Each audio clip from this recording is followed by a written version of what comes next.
Ray optics में भी क्या करोगे तो बेसिक पहले जल्दी जल्दी से रिवाइज कर लेते हैं ना। बेसिक मतलब ऑप्टिक्स में इसमें मेनली दो लॉज हैं, उनको डिस्कस करें तो एक तो रिफ्लेक्शन का लॉ है और एक रिफ्रैक्शन का। अब उसके बगैर तो आगे बढ़ नहीं सकते।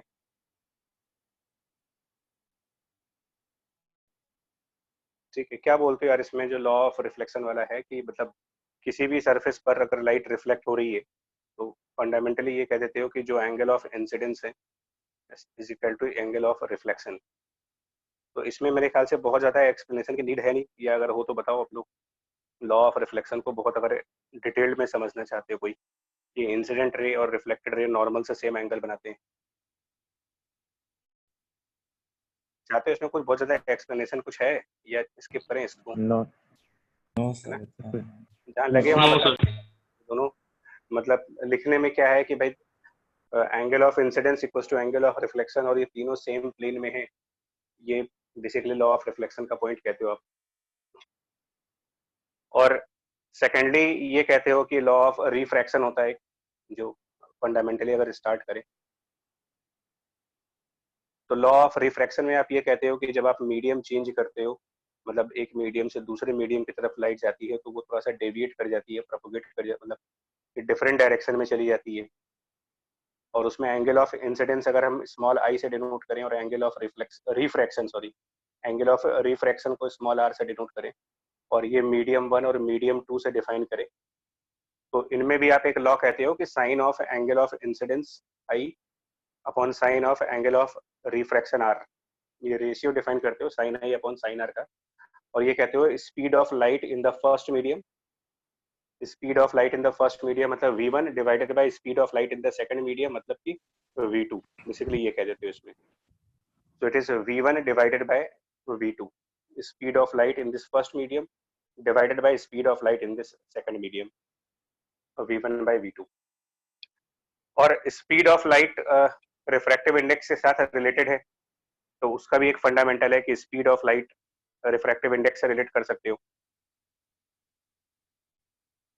In any medium. अगर हम कैलकुलेट करें speed of light in a medium तो it is equal to v1 by v2 में speed of light of medium निकालने के लिए आप बेसिकली ये फॉर्मूला लगाते हो v equal to speed in the vacuum divided by उसका एक रिफ्रैक्टिव इंडेक्स होता है जिसको हम म्यू से डिनोट करते हैं, रिफ्रैक्टिव इंडेक्स म्यू। अब ये रिफ्रैक्टिव इंडेक्स बेसिकली क्या होता है और किन पैरामीटर पे डिपेंड करता है, तो अगर आप टेक्निकली पूछोगे मुझसे कि रिफ्रैक्टिव इंडेक्स क्या चीज होती है, रिफ्रैक्टिव इंडेक्स ऑफ मीडियम किन पैरामीटर पे डिपेंड करता है ये, तो ये कनेक्टेड है आपका इलेक्ट्रोमैग्नेटिक वेव वाले चैप्टर से। ठीक है जी, इसकी जो बेसिक्स है रिफ्रैक्टिव इंडेक्स का जो बेसिक है कि रिफ्रैक्टिव इंडेक्स किस चीज को कहा गया है, ये रिलेटेड है आपका इलेक्ट्रोमैग्नेटिक वेव वाले लॉजिक से। फिलहाल टाइम बिंग आपको मैं ये बता देता हूँ, जो रिफ्रैक्टिव इंडेक्स है वो आपके दो कांस्टेंट्स पे डिपेंड करता है। कौन से दो कांस्टेंट्स होते हैं? इलेक्ट्रोस्टैटिक में आप परमिटिविटी पढ़ते हो और इसमें मैग्नेटिज्म में परमिबिलिटी पढ़ते हो। ठीक है, दो दो एक एप्सिलॉन नॉट और एक म्यू नॉट। तो बेसिकली ये वहीं से आता है, मतलब ये जो रिलेशन है ये वहां से आता है 1/4πε0। इस कांस्टेंट को तो कहते हो कि ये 9 × 10⁻⁹ है।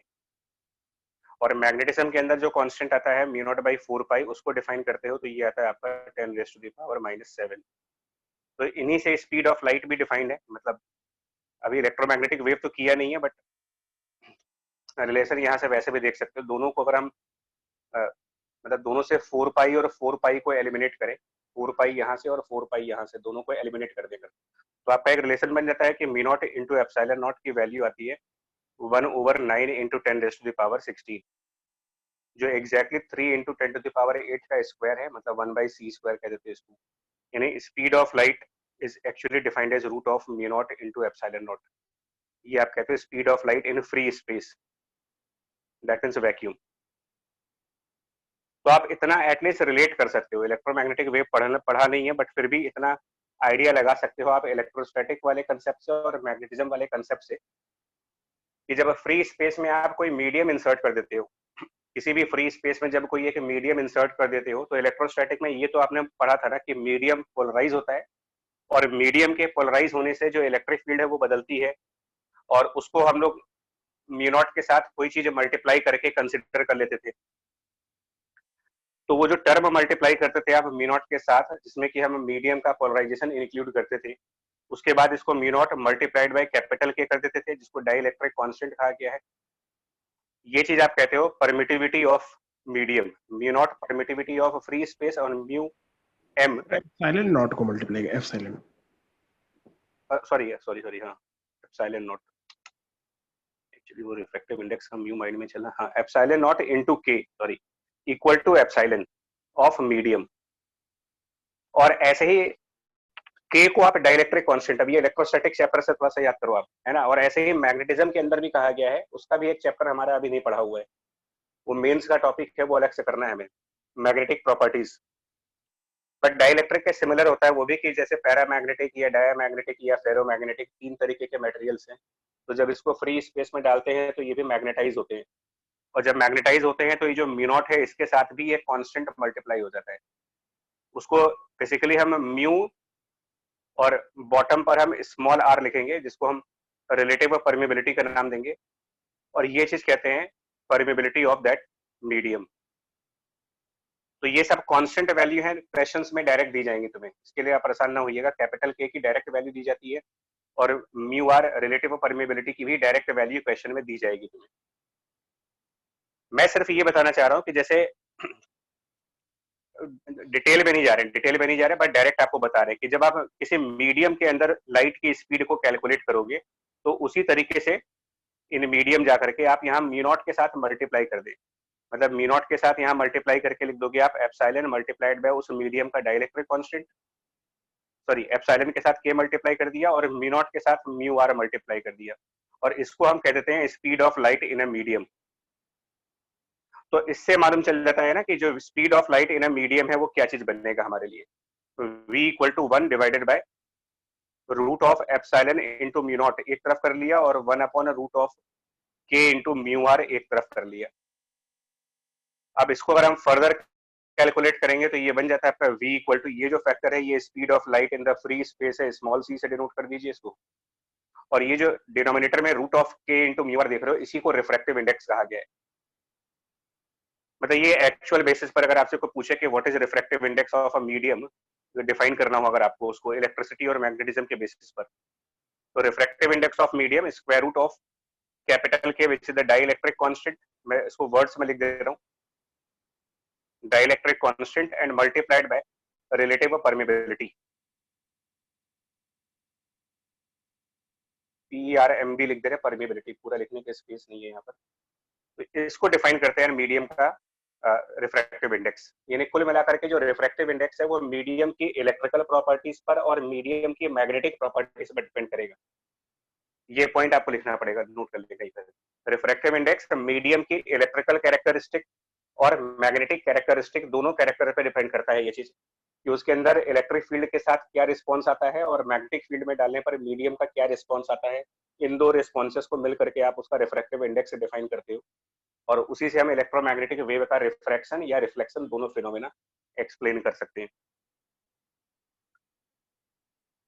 क्लियर हुआ आपको ये पॉइंट? मीडियम का रिएक्शन एक तरीके से कह सकते हो कि मीडियम किस तरीके से इलेक्ट्रिक फील्ड में रिएक्ट कर रहा है और मीडियम किस तरीके से मैग्नेटिक फील्ड में रिएक्ट कर रहा है, इस पे डिपेंड करता है। और एक और बात आपको बता दें, अभी हम लोगों ने कुछ पहले ऑल्टरनेटिंग करंट्स पढ़ा था, तो ऑल्टरनेटिंग करंट्स में आपको ये बताया गया था, देखो बाकी डिटेल बच्चा हायर फिजिक्स में ही है, बट थोड़ा सा आपको मैं आइडिया दे सकता हूँ कि कहाँ से ये सब चीजें जुड़ी हुई हैं। ऑल्टरनेटिंग करंट्स में जब हम लोग कैपेसिटर और इंडक्टर वाले सर्किट पढ़ते थे, कैपेसिटर और इंडक्टर वाले सर्किट, तो हम लोग ये कहते थे कि जो कैपेसिटर है उसकी जो रिएक्टेंस होती है, कैपेसिटर की रिएक्टेंस और इंडक्टर की रिएक्टेंस, वो डिनोट करते थे आप कैपेसिटर के केस में एक्ससी से, जो कि 1 अपॉन ओमेगा इंटू कैपेसिटेंस है, और ओमेगा को 2 pi multiplied by frequency times capacitance, और इंडक्टर की रिएक्टेंस को डिनोट करते हो एक्सएल के थ्रू, और वो हमेशा ओमेगा मल्टीप्लाइड बाय एल, यानी कि 2 pi into frequency into L. और पूरी इलेक्ट्रिसिटी और मैग्नेटिज्म के अंदर दो ही मेन फिनोमेना है, एक तो कैपेसिटिव फिनोमेना और एक इंडक्टिव फिनोमेना। और जितने भी मटेरियल्स हैं वो इंटरनली या तो एज अ कैपेसिटर बिहेव करेंगे, या फिर इंटरनली वो एज अ इंडक्टर बिहेव करेंगे, या फिर दोनों के कॉम्बिनेशन से बिहेव करेंगे। कहने का मतलब ये है कि जो मीडियम की रिएक्टेंसेस होती हैं वो फ्रीक्वेंसी के ऊपर डिपेंडेंट है, एफ और एफ फ्रीक्वेंसीज पर डिपेंडेंट है वो, चाहे वो कैपेसिटर के रिएक्टेंस की बात करो आप, चाहे वो इंडक्टर के रिएक्टेंस की बात करो। फ्रीक्वेंसी अगर चेंज होगी तो वहां पर इन दोनों के रिएक्टेंसेस चेंज हो जाते हैं। और यही चीज मीडियम्स के साथ भी होल्ड करती है, बिकॉज फंडामेंटली मीडियम के अंदर भी हमारे एटम्स है, पॉजिटिव नेगेटिव चार्ज है, न्यूक्लियस पॉजिटिव चार्ज और उसके सराउंडिंग में इलेक्ट्रॉन नेगेटिव चार्ज। तो वो जस्ट लाइक कैपेसिटर जैसा ही सिस्टम वहां पर भी है। और मीडियम अगर मैग्नेटाइज हो रहे हैं, दैट मीन्स कि उनके अंदर पैरामैग्नेटिक सब्सटेंस है, फेरोमैग्नेटिक है, तो वो इंडक्टर वाली प्रॉपर्टी भी होल्ड करते हैं। और इसी वजह से क्या कहते हो आप, इसी वजह से ये कहा जाता है कि अगर अलग अलग फ्रीक्वेंसीज की लाइट आप किसी मीडियम में डालोगे तो उसका जो रिफ्रैक्टिव इंडेक्स आएगा वो फ्रीक्वेंसी के साथ साथ वेरी करने लगता है, जो की पॉइंट हो गया है। दैट मीन्स कि अगर आपसे कहा जाए कि जो रिफ्रैक्टिव इंडेक्स है ऑफ एनी मीडियम, किसी भी मीडियम के केस में अगर आप बात करोगे तो it depends on frequency of light.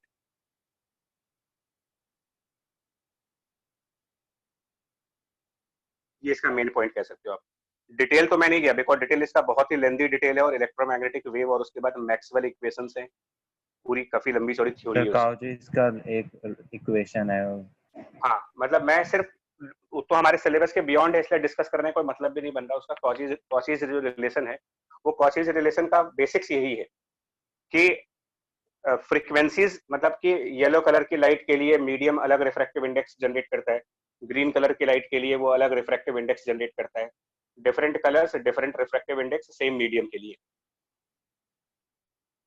तो ये पॉइंट आपको ध्यान देना है कि फ्रीक्वेंसी बदलेगी तो रिफ्रैक्टिव इंडेक्स बदल जाएगा, और अगर रिफ्रैक्टिव इंडेक्स बदल जाता है फ्रीक्वेंसी के साथ, अगर फ्रीक्वेंसी के साथ रिफ्रैक्टिव इंडेक्स म्यू बदल जाएगा तो स्पीड बदल जाएगी, और अगर स्पीड बदल जाएगी तो स्नेल्स लॉ में जो ये एंगल आर आप देखोगे ना, ये भी अलग अलग कलर्स के लिए अलग अलग बन जाता है। और इसी वजह से स्पेक्ट्रम बनते हैं जब व्हाइट लाइट को किसी ग्लास के ऊपर डालते हैं, कि व्हाइट लाइट के अलग अलग कलर्स अलग अलग एंगल पर रिफ्रैक्ट होते हैं।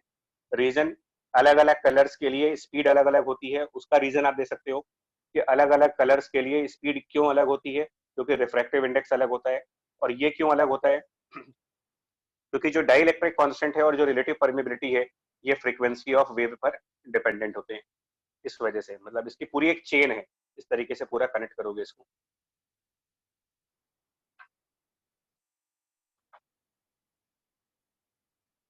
अब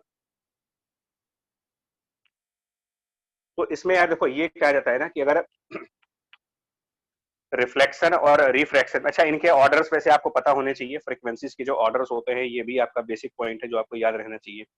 तो order of frequency visible light के केसेस में आपको पता होना चाहिए कि क्या होती है, ठीक है ना। मतलब अगर हम पूरा स्पेक्ट्रम के कलर्स लिखें अगर, तो स्पेक्ट्रम के कलर्स में फ्रीक्वेंसी का ऑर्डर आपको याद होना चाहिए हमेशा, क्योंकि क्वेश्चंस आते हैं इसके ऊपर। बताएंगे इसमें order of frequency and similarly order of wavelength and order of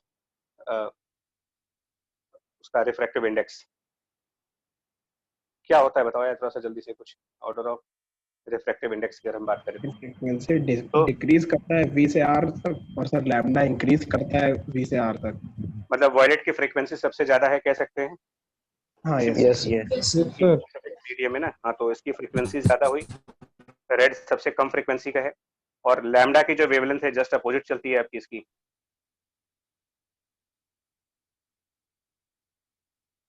तो रिफ्रैक्टिव इंडेक्स भी आप पता लगा सकते हो क्या होगा। रिफ्रैक्टिव इंडेक्स की ये जो डेफिनेशन है इसके हिसाब से, ये जो रिफ्रैक्टिव इंडेक्स की definition, it is speed of light in the vacuum divided by refractive index. तो स्पीड, रिफ्रैक्टिव इंडेक्स, और इनको आपस में कनेक्ट किया जा सकता है कि किस तरीके से बनेगा ये। और स्पीड के बारे में क्या कहेंगे यार, स्पीड अगर हम बात करें तो speed of light in a medium में,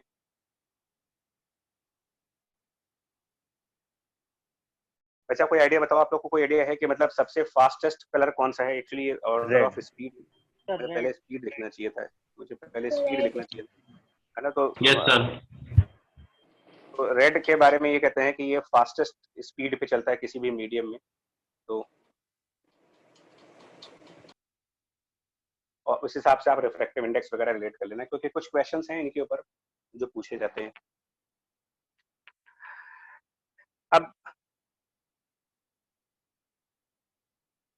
देखो पहले तो आप देखिए रिफ्रैक्शन और रिफ्लेक्शन एक्चुअली ये साइमल्टेनियस फिनोमेना है यार, ये अलग अलग वाले फिनोमेना है भी नहीं, ये साइमल्टेनियसली होंगे।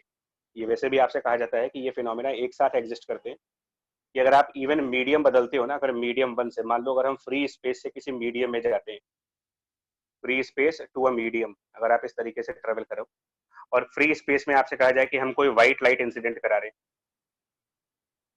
तो अगर हम इन्हें यहाँ पर व्हाइट लाइट इंसिडेंट कराइए फ्री स्पेस में, तो नॉर्मल से ऑब्वियसली बात है कि मीडियम में जाकर के लाइट बेंड करेगी, दैट मीन्स उसका एक पार्ट हमारा रिफ्रैक्ट होता है यहाँ पर,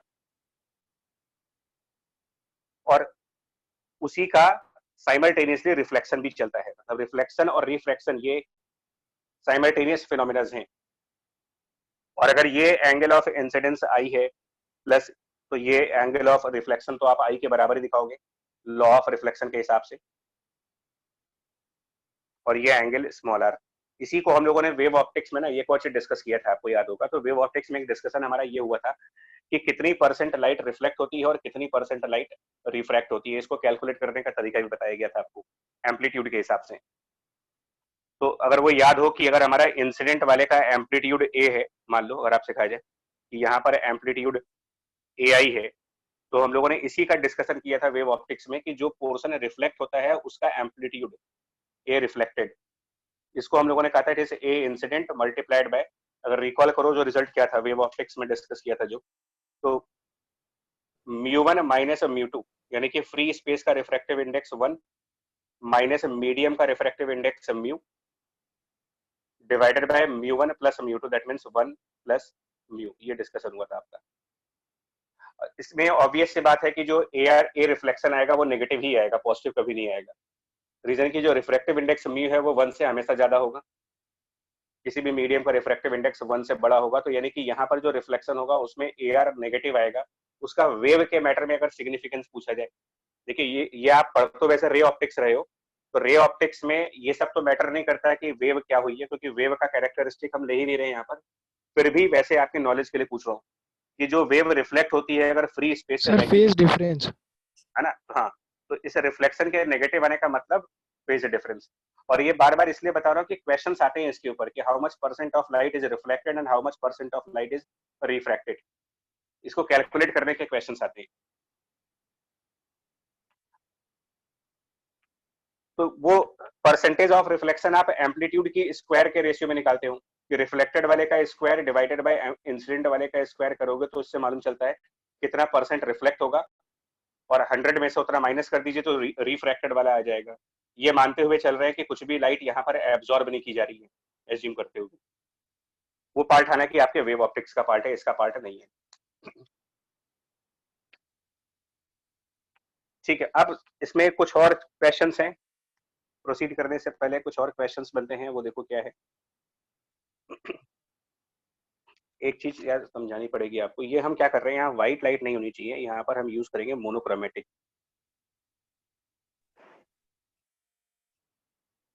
व्हाइट लाइट यूज करेंगे ना तो फिनोमेना बदल जाएगा। फिनोमेना क्या होगा आप बताओ मुझे। नेक्स्ट पे मैं व्हाइट लाइट दिखा रहा हूँ आपको कि अगर मैं व्हाइट लाइट को इंसिडेंट कराऊंगा तो उसके रिफ्लेक्शंस कैसे होंगे और रिफ्रैक्शंस कैसे होंगे, आप ये बताइएगा। सर लाइट डिस्पर्स हो जाए। हाँ, तो डिस्पर्स होके कैसे बनेगी, इसको जल्दी जल्दी ये बेसिक पॉइंट्स निपटाएं इसको, फिर हम मेन चैप्टर में एंटर कर जाएंगे। तो अगर हम व्हाइट लाइट को इंसिडेंट करा रहे हैं तो इसका क्या फिनोमेना होगा। मान लीजिए फ्री स्पेस से और किसी मीडियम मान लो ग्लास में जा रहे हैं, तो रिफ्लेक्शन के टाइम पर क्या होगा, पहले तो ये बताओ। जब लाइट जो रिफ्लेक्ट होगी उसमें क्या होगा, जो लाइट रिफ्लेक्ट होगी क्या उसमें भी कोई डिस्पर्सन का फिनोमेना आएगा या white light as a white light ही रिफ्लेक्ट होगी यहाँ पर, लॉ ऑफ रिफ्लेक्शन के एज अ व्हाइट लाइट। जब व्हाइट लाइट होगी लॉ ऑफ रिफ्लेक्शन में ये एंगल्स हमेशा बराबर होंगे, चाहे आप यहाँ किसी भी कलर का लाइट लाओ। तो लॉ ऑफ रिफ्लेक्शन के हिसाब से जब चलेंगे तो रिफ्लेक्शन तो हमेशा सेम एंगल पर होगा, जब हमारा थीटा एंगल पर आए या फिर आई एंगल पर आए तो ये भी आई बनेगा। तो व्हाइट लाइट ही रिफ्लेक्ट होती है, रिफ्लेक्शन में कभी भी डिस्पर्सन का फिनोमेना नहीं होता, स्प्लिटिंग ऑफ कलर्स कभी नहीं मिलेगा आपको। लेकिन रिफ्रैक्शन में वो कलर्स स्प्लिट कर जाएंगे जितने भी कलर्स हैं, तो वो वहां पर जाकर के आप एक स्पेक्ट्रम टाइप की चीज बना देते हो कि अच्छा उस स्पेक्ट्रम में नॉर्मल के सबसे क्लोजेस्ट कौन होगा और नॉर्मल के सबसे अवे कौन बनेगा, ये भी एक क्वेश्चन सर रेड क्लोजेस्ट होगा और सर रेड violet क्लोजेस्ट सबसे होता है और ज्यादा वॉयलेट दूर होता है। रेड नॉर्मल के सबसे क्लोजेस्ट बनेगा। अच्छा एक सिंपल सी बात ध्यान रखो, रेड नो कलर सर, सबसे वायलेट बनेगा। रेड कलर सबसे कम डेविएट होता है, रेड कलर का डेविएशन नहीं होता। तो लाइट जिस डायरेक्शन में जा रही थी, मतलब अगर इधर से लाइट आ रही थी तो रेड कलर अपने ओरिजिनल डायरेक्शन से सबसे कम एंगल से मुड़ती है, सबसे कम एंगल से डेविएट करती है वो। इस पॉइंट को हमेशा ध्यान रखिएगा, रेड का मिनिमम डेविएशन होता है ओरिजिनल डायरेक्शन के रिस्पेक्ट में। रेड कलर जो डेविएट करती है, मतलब ये एंगल डेविएशन आप इसको बोलेंगे, जो डायरेक्शन उसका था, जो इंसिडेंट वाला डायरेक्शन था, उससे कितने एंगल पर वो लाइट मुड़ रही है, कितने एंगल पे टर्न हो रही है, इसको हम डेल्टा कहेंगे, जो कि minimum for the red colour होगा हमेशा, ऑलवेज लीस्ट डेविएशन। और मैक्सिमम डेविएशन आप दिखाएंगे तो वो दिखाओगे आप वॉयलेट कलर के लिए मैक्सिमम डेविएशन। इसको हमेशा इसी तरीके से याद रखिएगा कि वॉयलेट कलर मैक्सिमम डेविएट करता है और रेड कलर मिनिमम डेविएशन पे जाता है किसी भी रिफ्रैक्शन में ये स्टेटमेंट ध्यान रखना, violet maximum deviation, red least deviation. और बाकी कलर्स ऑब्वियसली इनके बीच में रहेंगे, रिमेनिंग कलर्स जो होते हैं वो इनके बीच में होते हैं। तो जो इनके बीच का एंगल बनता है ना यार, मतलब ये angle between the red colour and between the violet colour, यहाँ पर एक एंगल बनेगा और इस एंगल को अगर हम डेल्टा थीटा से डिनोट करें, डेल्टा ऑफ थीटा से अगर आप इस एंगल को डिनोट करिए या कोई और सिंबल यूज कर लें इसके लिए मान लो, तो इसको आप टेक्निकली बोलोगे एंगल ऑफ डिस्पर्सन का नाम देते हैं। Angle of dispersion which is the angle between this violet colour light and the red colour light, उनके बीच का एंगल, मतलब कुल मिलाकर के ये दोनों के डेविएशन का डिफरेंस होगा, मतलब deviation of the violet colour minus deviation of the red colour, ये इसके डिफरेंस को बोलते हो आप, एंगल ऑफ डिस्पर्सन का नाम देते हैं इसको। और वॉयलेट कलर और रेड कलर के बीचों बीच, मतलब इनका जो अर्थमेटिक मीन बनेगा, एवरेज अगर हम बात करें इनकी एवरेज, तो इनके एवरेज पर हमने येलो कलर को मानते हैं, लगभग जो येलो कलर होता है उसको आप ऑलमोस्ट एवरेज मानते हो, तो इनके बीच में उसको दिखाएंगे आप। और वो येलो कलर जितना डेविएट होगा फ्रॉम द ओरिजिनल डायरेक्शन, अपने ओरिजिनल डायरेक्शन से वो भी डेविएट होगा, उसको हम डेल्टा वाई से डिनोट करेंगे, deviation for the yellow colour से। और इनके रेशियो को, मतलब यहाँ पर कुछ डेफिनेशंस हैं, वो डेफिनेशंस भी आपको याद रखनी पड़ेगी बोर्ड के एग्जाम से और जेईई मेंस के लिए। जो आपका ये एंगुलर डिस्पर्सन है, मतलब कि delta of violet minus delta of red, angular dispersion divided by deviation followed by this mean colour, average colour yellow colour मानते हैं, इसको हम ओमेगा से डिनोट करते हैं और इसको भी एक नाम देते हैं डिस्पर्सिव पावर ऑफ मीडियम के थ्रू। इसका नाम दोगे आप मीडियम की डिस्पर्सिव पावर। यूनिटलेस क्वांटिटी होगी ऑब्वियसली, पावर जरूर है बट इसमें कोई यूनिट नहीं है, बिकॉज ऊपर भी डेविएशन है नीचे भी डेविएशन है, तो रेशियो चल रही है, सेम क्वांटिटीज का रेशियो बन रही है। तो डिस्पर्सिव पावर की कोई यूनिट और डायमेंशंस नहीं होंगी, बट डेफिनेशन इसकी यही है, difference in the deviation of a violet color and the red color in the numerator part, and the denominator is the deviation followed by the mean color of red and violet, which means like average yellow color। इस तरीके से होता है। और ये deviation से calculate करने के लिए आपको स्नेल्स लॉ यूज करना पड़ेगा, ये जो डेविएशन से इनको कैलकुलेट करने के लिए स्नेल्स लॉ का यूज करेंगे, तो वो भी आपको दिखा दे रहे कि स्नेल्स लॉ से आप डेविएशन कैसे निकालोगे।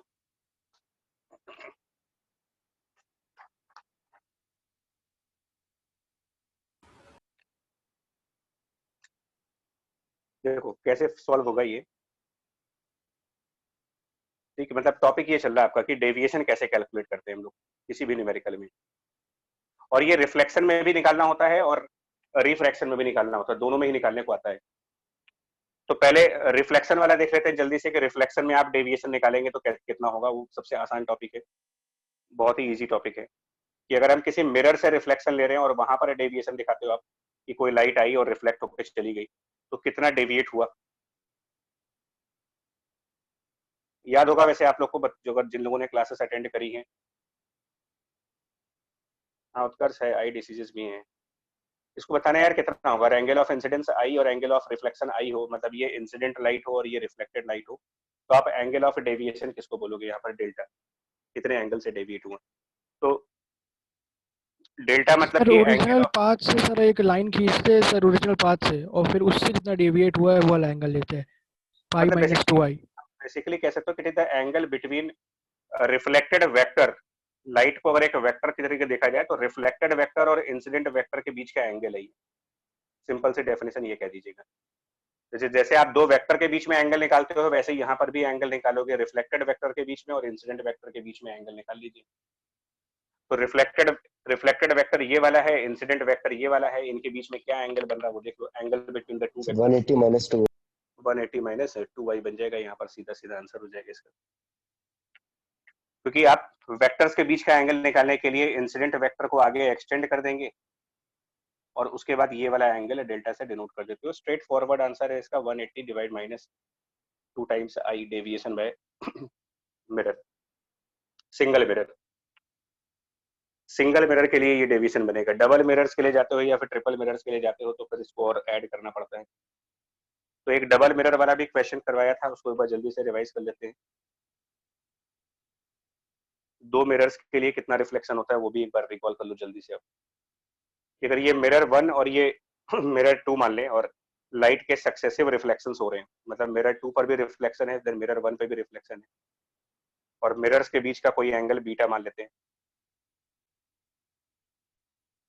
देखो पता ना बच्चा कितना होगा। लाइट अगर फर्स्ट मिरर पे आए, इंसिडेंट लाइट फर्स्ट मिरर पे हो और फर्स्ट मिरर से रिफ्लेक्ट करने के बाद वो सेकंड मिरर पे जाए, सेकंड मिरर से फिर से रिफ्लेक्ट होकर के वापस किसी डायरेक्शन में चली जाए मान लो, तो ये कितने एंगल से डेविएट हुआ ये निकालना है आपको। तो आसानी से निकाल सकते हो आप। फर्स्ट वाले मिरर पे एंगल ऑफ मतलब नॉर्मल को ड्रॉ करेंगे, normal at the first mirror.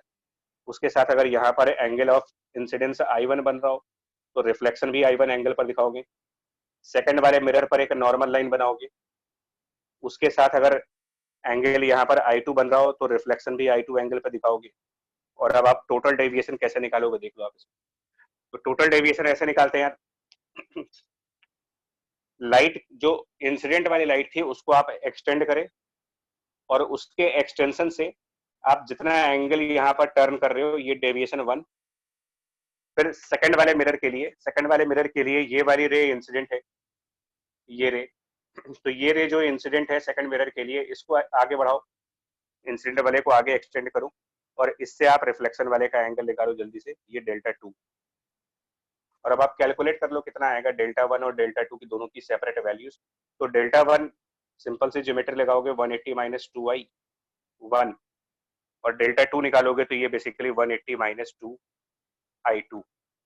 और अब आप देख सकते हो कि दोनों ही डेविएशन क्लॉकवाइज हो रहे हैं। यहाँ से भी क्लॉकवाइज डेविएशन चल रहा है और यहाँ से भी ये क्लॉकवाइज टर्न कर रहे हो। मतलब लाइट ऐसे जा रही थी, पहले मिरर से इसने क्लॉकवाइज टर्न किया और फिर दूसरे मिरर पे जाकर के भी ये क्लॉकवाइज टर्न कर रहा है।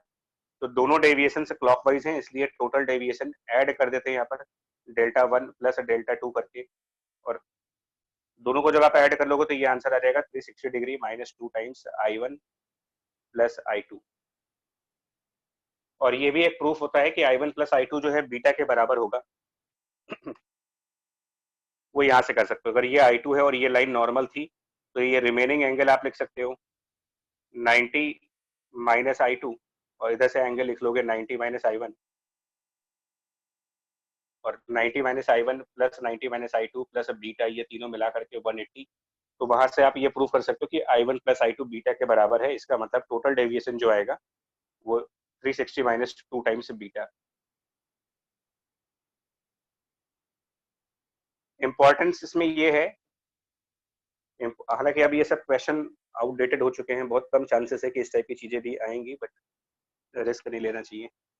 तो ये इंपॉर्टेंस इसमें यह है कि जो आंसर आ रहा है ना वो इस I1 पे डिपेंड नहीं कर रहा है। यानी कि फर्स्ट मिरर पे आप किसी भी एंगल पर आओगे, पहले मिरर पे किसी भी डायरेक्शन से लाइट आएगी, उसका डेविएशन एंगल फिक्स है, सेम एंगल ऑफ डेविएशन होगा इररिस्पेक्टिवली कि I1 की क्या वैल्यू बनती है। तो I1 किसी भी एंगल पर लाओ आपको बार बार यही आंसर मिलेगा। और इसका एक स्पेशल केस आप लेते हो, स्पेशल केस अगर आपको याद हो कौन सा लेते थे हम लोग, ये जो डेविएशन बाय 2 मिरर का एक स्पेशल केस आप सर दोनों 90 पे हो सर। 90 डिग्री। परपेंडिकुलर मिरर, क्योंकि उसका एक रियल लाइफ एप्लीकेशन चलता है परपेंडिकुलर मिरर। बताया था आपको हमने साइकिल्स के रिफ्लेक्शन रिफ्लेक्टर्स में कि परपेंडिकुलर मिरर्स में क्या होता है कि अगर दो मिरर्स M1 M2 एक दूसरे के 90 डिग्री पर हों तो आप किसी भी डायरेक्शन से लाइट को भेज दो, वो 180 डिग्री ही रिफ्लेक्ट 180 डिग्री ही डेविएट होगा ही, चाहे किसी भी डायरेक्शन से लाइट आ जाए, क्योंकि जब 90 डिग्री हो गया तो यहाँ पर एंगल बीटा 90 हो गया। बीटा 90 मतलब डेविएशन की वैल्यू 180 डिग्री। दैट मीन्स कि आप जिस भी डायरेक्शन से लाइट को भेजोगे वो लाइट यहाँ से रिफ्लेक्ट होने के बाद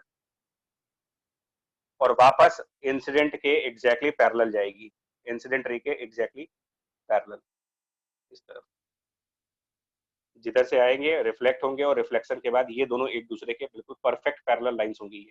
इसको बोलते हैं आप 180 डिग्री डेविएशन। ये हमेशा परपेंडिकुलर मिरर्स में होगा आपका। सर एंटी पैरेलल नहीं, पैरेलल मतलब पैरेलल होता है एक्चुअल में एंटी पैरेलल जैसा कोई वर्ड होता नहीं है, वो तो हम लोग समझने के लिए बता देते हैं जब वेक्टर्स की बात करते हैं तब। मतलब पैरेलल मतलब कि जिस डायरेक्शन से लाइट आ रही थी उसी डायरेक्शन में वापस चली जाएगी, ये है।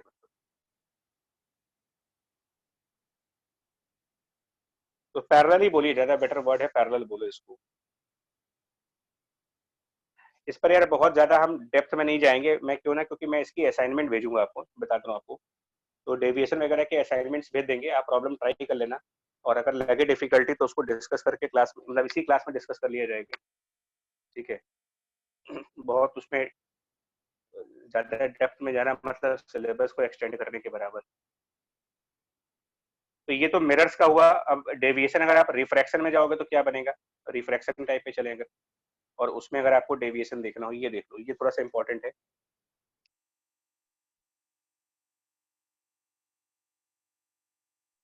तो इसमें एक्चुअली दो तरीके से केसेस बनते हैं ना, दो तरीके से केसेस क्या बनते हैं वो आपको बता दें।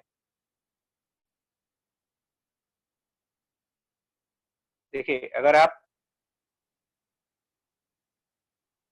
फ्री स्पेस से और किसी मीडियम में जा रहे हो तो क्या सिचुएशन बनेगी, from free space to a medium एक अलग केस बनता है, और रिवर्स करने पर एक अलग फिनोमिना बनेगा। तो दोनों को जल्दी से देखेंगे यार। फ्री स्पेस से अगर आप मीडियम की तरफ जा रहे हो तो क्या रिजल्ट होगा, और मीडियम से फ्री स्पेस की तरफ जाएंगे तो क्या रिजल्ट होगा, इसका अलग अलग केस है। तो फ्री स्पेस से मीडियम आने पर बेंडिंग होती है, टुवर्ड्स नॉर्मल बेंडिंग होती है, ये एंगल आई और ये angle small r. Angle of deviation इसमें ये हो जाएगा, एंगल आप इंसिडेंट रे को एक्सटेंड कर दो, मतलब ये जो इंसिडेंट रे है ना इसको आप आगे की तरफ एक्सटेंड करो, और आगे एक्सटेंड करने के बाद उसका और रिफ्रैक्टेड रे के बीच का एंगल चेक करेंगे, इंसिडेंट रे को आगे बढ़ा करके, और वहां से काउंट करेंगे कि रिफ्रैक्टेड रे कितने एंगल पर है, इसको डेल्टा से डिनोट करेंगे, जो clearly angle i minus angle r है। और आई और आर स्नेल्स लॉ से रिलेटेड है, तो आई और आर, आर कोई इंडिपेंडेंट नहीं है, आप स्नेल्स लॉ भी लगाओगे, sine i over sine r equal to इसका रिफ्रैक्टिव इंडेक्स, मतलब sorry speed in free space small c divided by speed in the medium. मैं स्नेल्स लॉ को स्पीड के फॉर्म में लिखना प्रेफर करता हूँ, बाद में ये रिफ्रैक्टिव इंडेक्स के फॉर्म में अपने आप आ जाएगा, ऑटोमेटिकली आ जाएगा। Sine i by sine r equal to c by v को जब आप फर्दर कैलकुलेट करोगे ना, तो इस वाले फॉर्मूले से, जो ये भी फर्स्ट पेज पे डिस्कस किया था कि v equal to c divided by refractive index, तो c बाई वी का मतलब रिफ्रैक्टिव इंडेक्स हो जाएगा वो, तो उसको हम म्यू से डिनोट कर दे रहे हैं, रिफ्रैक्टिव इंडेक्स से, ठीक है। ये सब चीजें बनेंगी। चलो जी, अब इसमें एक बात बताओ, बहुत ज्यादा कुछ नहीं है, तो जल्दी से ये बताओ आप, इसमें कुछ ग्राफ और की बातें होती हैं, और डेविएशन निकालना है, तो डेविएशन सॉल्व हो जाएगा, because deviation i minus r है, तो आर इससे निकाल लेंगे, इस वाली इक्वेशन से आर की वैल्यू बन जाएगी sine inverse sine i divided by mu करके, sine inverse sine i divided by mu.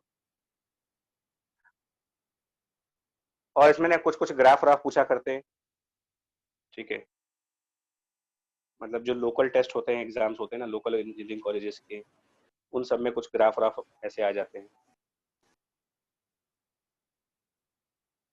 फटाफट आप बनाओ, अपने आप बनाना, वेट मत करना आप मेरा, मैं आपको बता दे रहा हूँ किन के बीच ग्राफ बनाना है, तो अपने आप ट्राई करो। फर्स्ट ग्राफ आप बनाओगे साइन आर वर्सेस साइन आई का, अपने आप ट्राई कर लीजिए। दूसरा ग्राफ आपको बनाना है एंगल आर वर्सेस एंगल आई का, और अगर प्रीवियस लास्ट ईयर वाला याद है फिर कोई दिक्कत नहीं है, रिलैक्स कर सकते हो। तीसरा ग्राफ आपको यहाँ पर ड्रॉ करना है डेविएशन वर्सेस एंगल आई का, और फोर्थ ग्राफ इसके अंदर बनाना होता है हमें। टोटली 3-4 ग्राफ आते हैं। फोर्थ ग्राफ आपको बनाना होता है deviation versus refractive index mu का, जिसमें आई फिक्स होता है, मतलब आई की वैल्यू कांस्टेंट होती है। और जब डेविएशन वर्सेस आई बनाएंगे तो म्यू की वैल्यू कांस्टेंट रहेगी। तो इसमें फटाफट देख सकते हो कैसे ग्राफ बनेंगे यार। साइन आर और साइन आई के बीच में कैसा ग्राफ बनेगा? तो ऑब्वियसली जब उनका रेशियो कांस्टेंट है, साइन आई और साइन आर का रेशियो कांस्टेंट चल रहा है, तो कांस्टेंट रेशियो चल रहा है अगर वाई और एक्स के बीच में, तो इसमें बताने की जरूरत नहीं है कि ये मैथ के हिसाब से एक स्ट्रेट लाइन ग्राफ हो जाएगा सीधा सीधा। क्या स्लोप आएगी इसकी? 1 by म्यू सर। म्यू, हाँ ठीक है, तो इसको जल्दी जल्दी खत्म करें यार। और आर और आई के बीच में जो ग्राफ बनेगा, एंगल आर और एंगल आई के बीच का ग्राफ, वो कैसा होगा? एंगल आर और एंगल आई के बीच में जो ग्राफ बनाएंगे वो कैसा होगा, देखो। तो वो भी इसी से आएगा, कोई अलग से चीज नहीं है यार। अब तो आपने मैथ पढ़ ली है, क्लास 12th भी पढ़ लिया है, तो अभी अभी ग्राफ में उतनी दिक्कत नहीं आनी चाहिए जितनी पहले 11th में आई थी। अब उतनी नहीं होनी चाहिए, मतलब पहले जैसी नहीं होगी, क्योंकि जो एंगल आर है वो एक्चुअल में ये है, एंगल आर जो है वो equal to sine inverse of sine I upon mu है। यही एंगल आर है, sine inverse of sine I upon mu. तो आप साइन इनवर्स का ग्राफ है एक तरीके से, लगभग टाइप साइन इनवर्स टाइप का ग्राफ है। तो आप गेस करो कैसा ग्राफ होगा यार ये, एंगल आर की value sign inverse sine i by mu से। और हम लोग तो ग्राफ इस तरीके से देखते हैं कि भाई आई अगर जीरो कर देंगे, हम लोग तो ग्राफ ऐसे देखते हैं कि अगर एंगल आई को जीरो करोगे तो आर भी जीरो हो जाएगा, दैट मीन्स ग्राफ ओरिजिन पे चला जाएगा। और एंगल आई मैक्सिमम 90 डिग्री कर सकते हो, तो एंगल आई 0 डिग्री यानी यहाँ पर आर भी जीरो, और एंगल आई जब 90 डिग्री रखेंगे तो करस्पॉन्डिंगली आर की कुछ वैल्यू बन जाएगी, और वो वैल्यू बनेगी साइन इनवर्स 1 अपॉन म्यू करके। और यहाँ से यहाँ तक का ग्राफ चेक करो, अब बताओ कैसा कॉनकेव होगा कॉन्वेक्स होगा, ये देख लो जल्दी से। साइन इनवर्स साइन आई अपॉन म्यू का ग्राफ अगर निकालेंगे ना, तो ओरिजिन से तो कर्व निकलेगा, लेकिन कर्व भी दो तरीके से बन सकते हैं ना यार, एक कॉनकेव टाइप ऐसे बनेगा या फिर कॉन्वेक्स टाइप बनेगा। ये सब जल्दी जल्दी इसको देखो, अरे बहुत टाइम टेकिंग टॉपिक नहीं है, इसलिए मैं इसको फास्ट करना चाह रहा हूँ। ये एक तरीके से रिकैप टाइप है ऑप्टिक्स का, जल्दी से कुछ बेसिक चीजें रिवाइज कर रही होती हैं, तब जाके मेन चैप्टर पे आते हैं। तो जिनको नहीं मालूम वो बता दे रहे उनको, जिनको आइडिया नहीं है कि ग्राफ कैसे बनना, बट ये अब इस टाइम, हाँ जी कॉनकेव आ रहा है, ठीक है। बट जिसको आइडिया नहीं है वो सुन लो, आपको ना ग्राफ बनाने के लिए इनिशियल पॉइंट चेक करना पड़ेगा, फाइनल पॉइंट चेक करना। कॉनकेव, हाँ ठीक है, बट वो निकाल कैसे रहे हो ना, वो बता दें अभी, क्योंकि सबके तो आंसर आ रही रहे। तो वो इसके डेरिवेटिव से चेक करते हो यार, डिफरेंशिएट कर देते हो इसको आप। डेरिवेटिव से बेसिकली स्लोप का आइडिया मिलता है, dr बाई डी करके आपको स्लोप का आइडिया मिल जाएगा यहाँ पर। और डिफरेंशिएट कैसे करना है वो आपको बेटर, हमसे ज्यादा अच्छे तरीके से आता होगा। इसका अगर मैं dr बाई डी निकालूंगा तो dr by d sine inverse के हिसाब से निकालोगे तो 1 by root of 1 minus sine square i upon mu square, and then sine I upon mu पे डिफरेंशिएट हो जाएगा, तो cos i divided by mu. खुद ही देख लेना है इसको। आई को जब जीरो पुट करोगे यहाँ पर, आई इक्वल टू जीरो, तो d r upon d i की value i equal to zero रखने पर 1 आएगी। बोलो सही है? Yes sir. तो d r by d i slope है 1 आ जाएगा, और आई को 90 डिग्री रखोगे जब, आई इक्वल टू 90 डिग्री, तो इसका स्लोप 0 आ जाएगा। तो इनिशियल स्लोप इसकी 1 आएगी, 1 बाई म्यू, सॉरी मेरे ख्याल से 1 बाई म्यू आएगा, 1 बाई म्यू आएगा।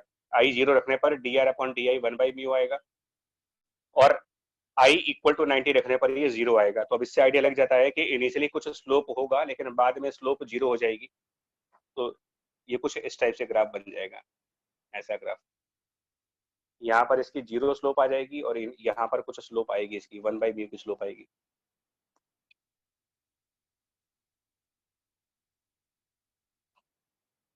डेल्टा वर्सेस आई के ग्राफ में जब जाओगे, कैसा ग्राफ बनता है ये डेल्टा और आई के बीच में?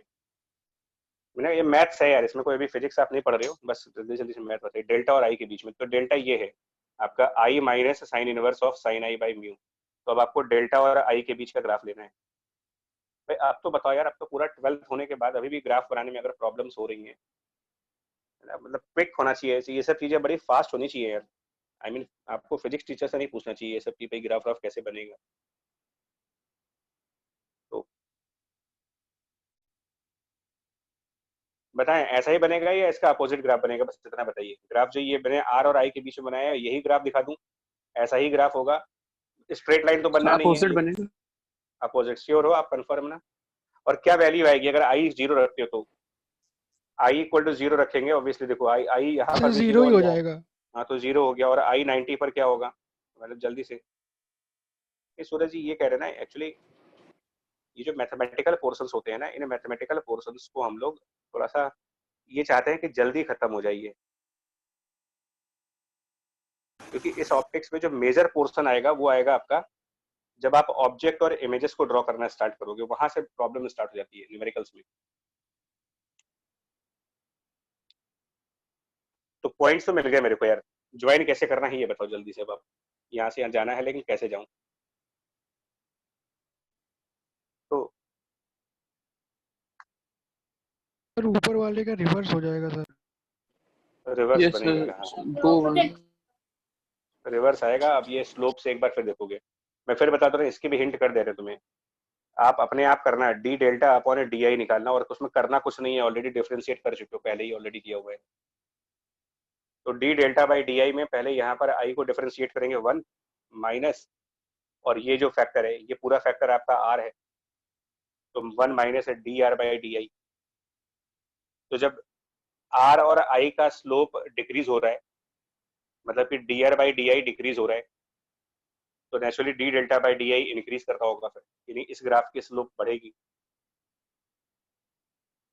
और लास्ट में डेल्टा और म्यू के बीच में ग्राफ कैसा बनेगा, वो भी इसी इक्वेशन से, यहीं से डेल्टा और म्यू के बीच में भी ग्राफ यहीं से लेना। और आई इस बार कांस्टेंट है, एंगल आई की वैल्यू कांस्टेंट चल रही है, तो डेल्टा वर्सेस म्यू का ग्राफ देखो कैसा बनेगा। म्यू की मिनिमम वैल्यू क्या रखोगे यहाँ पर, रिफ्रैक्टिव इंडेक्स की मिनिमम वैल्यू। तो रिफ्रैक्टिव इंडेक्स मिनिमम वैल्यू जो रख सकते हो वो इक्वल टू 1, 1 से लेस किसी भी मीडियम का रिफ्रैक्टिव इंडेक्स नहीं होता, मिनिमम 1 होता है फॉर द फ्री स्पेस। तो 1 म्यू इक्वल टू 1 रख लो यहाँ पर। म्यू इक्वल टू 1 रखने पर क्या होगा, जैसे म्यू को 1 रखेंगे साइन इनवर्स ऑफ साइन आई, मतलब ये आई और ये आई, आई माइनस आई 0, कैंसिल हो जाएगा तो 0। 0 हो गया। और आई म्यू म्यू इनफाइनाइट तक जा सकता है, रिफ्रैक्टिव इंडेक्स की कोई लिमिट तो है नहीं, तो जब म्यू इन्फिनिटी रख देंगे यहाँ पर, तो sine i divided by sir infinity, i हो जाएगा वो। मतलब कि डेल्टा बराबर आई होगा, तो यहाँ पर एंगल आई मिलेगा आपको। यानी 1 से ग्राफ स्टार्ट होगा, और जैसे जैसे म्यू इन्फिनिटी को टेंड करेगा वैसे वैसे ये आई को टेंड करने लगेगा। आई है ये, 1 नहीं है, एंगल आई लिखा है यहाँ पर। तो ये इस तरीके से जाएगा, इंक्रीज करता करता करता करता आई को टेंड करने लगता है। ये देखो, ये याद वैसे भी नहीं कर पाओगे आप, आपको ड्रॉ ही करना पड़ेगा, लॉजिक लगा करके एग्जाम टाइम पर बनाना ही पड़ेगा। आप याद करके तो कोई नहीं जा सकता। हम लोग आइडिया दे सकते हैं आपको कि हाँ भाई क्या क्या पॉइंट्स होते हैं जिनसे ग्राफ आसानी से आप बना सकते हो, एग्जाम टाइम पर ऑप्शंस चेक कर सकते हो, ये सब बता सकते हैं इस टाइप के ग्राफ।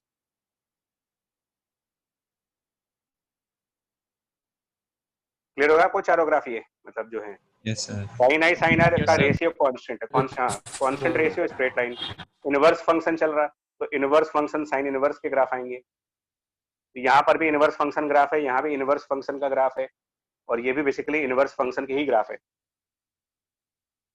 अब इनवर्स ट्रिग्नोमेट्रिक फंक्शंस तो आईटीएफ मेरे ख्याल से 12th में ही था, बिगिनिंग में ही स्टार्ट हुआ था।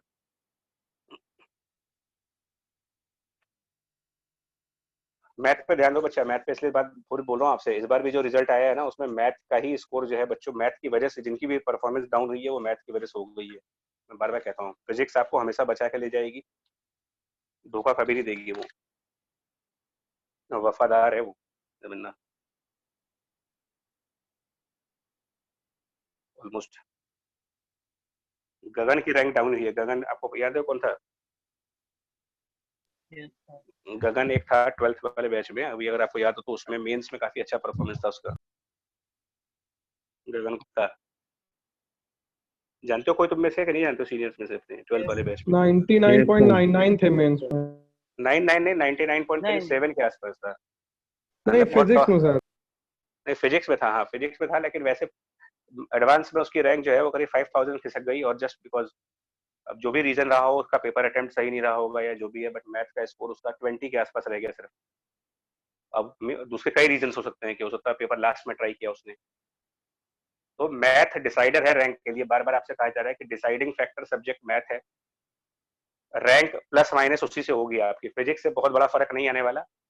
फिजिक्स में आपको एश्योर कर रहा हूँ कि चाहे इतनी डिफिकल्ट पेपर में भी स्टूडेंट्स के 70-80 मार्क्स आ गए हैं, डिफिकल्ट पेपर में भी।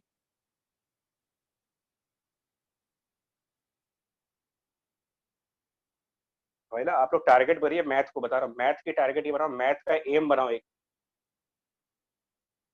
सोमिल तारे किसके कौन से भैया के पूछ रहे हो? गगन भैया के।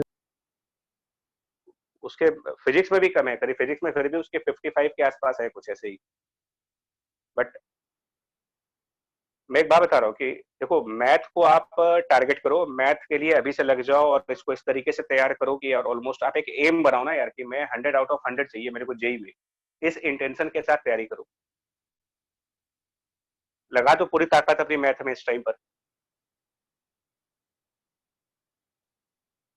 और मैथ अगर बता रहा हूँ, मैथ अगर आपने इंप्रूव कर ली अपनी इस टाइम पर, आप लोग पूछते हो ना कि हमें इस टाइम पर क्या करना चाहिए, तो मैं फिर तुमसे कह रहा हूँ फिजिक्स में आप इतनी टेंशन ना लीजिए, फिजिक्स वाला सब्जेक्ट और आपका इंप्रूव हो जाएगा और एग्जाम टाइम पर अच्छा कर ले जाओगे, क्योंकि फिजिक्स में एक लिमिटेड सिलेबस है, कंसेप्ट की क्लैरिटी है, तो कोई प्रॉब्लम होनी वैसे भी नहीं है। मैथ में प्रॉब्लम क्या है कि मैथ का एक कोई डिफाइंड सिलेबस नहीं, उसकी कोई डिफाइंड बाउंड्री नहीं है,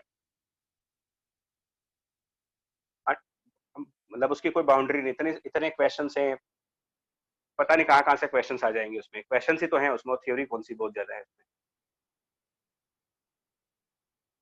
क्योंकि ये जो हो रहा है ना यहाँ पर, जैसे ये जो चीजें बनाने में हम लोग थोड़ा सा फंस रहे हैं, तो आप ये मान के चलो कि फिजिक्स पेपर में भी आपको क्या होगा ना कि आपकी स्पीड डाउन हो जाएगी, कभी आप ग्राफ में फंस गए, कभी कैलकुलस में फंस गए, कंसेप्चुअली स्ट्रांग है, हमें स्नेल्स लॉ आ रहा है, सब कुछ आ गया, ठीक है, हमने अपना फिजिक्स वाला पोर्शन कंप्लीट कर दिया, मैथ वाले पोर्शन पे आकर के फिर हम लोग स्टक कर जा रहे हैं। मतलब टिप्स पे होना चाहिए, ग्राफ टिप्स पे होने चाहिए आपके, जितने भी ग्राफ है मतलब बिल्कुल रटे होने चाहिए, प्रैक्टिस कर करके रट डालो उसको, इंटीग्रेशन के जितने फॉर्म है वो बिल्कुल प्रैक्टिस करके याद कर लो। भाई फिजिक्स में और क्या आता है, ग्राफ और इंटीग्रेशन, दो ही चीजें तो आती है, तो आपका फिजिक्स वाला पोर्शन वैसे ही इंप्रूव हो गया, स्पीड बढ़ गई आपकी, कंसेप्ट की रिस्पॉन्सिबिलिटी मेरी है।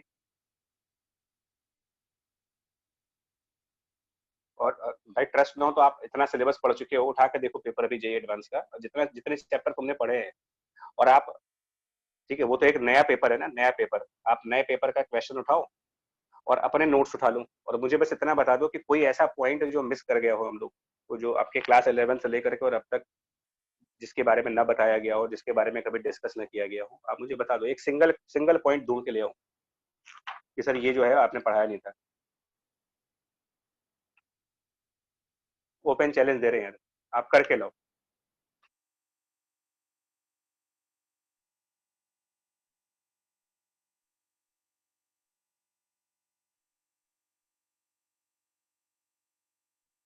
समझ पा रहे कि नहीं समझ पा रहे हो बात क्या कह रहे हैं, मैं आपको प्रिपरेशन करने का टाइम आ चुका है बच्चा, अक्टूबर अक्टूबर यस फर्स्ट वीक है ना, और आप अभी अगर अलर्ट नहीं हुए ना तो आगे टाइम मिलेगा नहीं।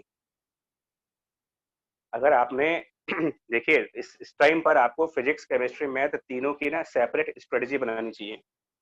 अब 5 मिनट सुनो, 5 मिनट थोड़ा सा ऑप्टिक्स को रोको, आपको एक सेपरेट स्ट्रेटेजी बनाओ, और स्ट्रेटेजी भी ऐसे नहीं बनती है, मतलब आप लोग जिस तरीके से स्ट्रेटेजी बनाते हो ना, एक टाइम टेबल बनाते हो आप, वो भी ऐसा टाइम टेबल जो टोटली अनरियलिस्टिक टाइम टेबल है।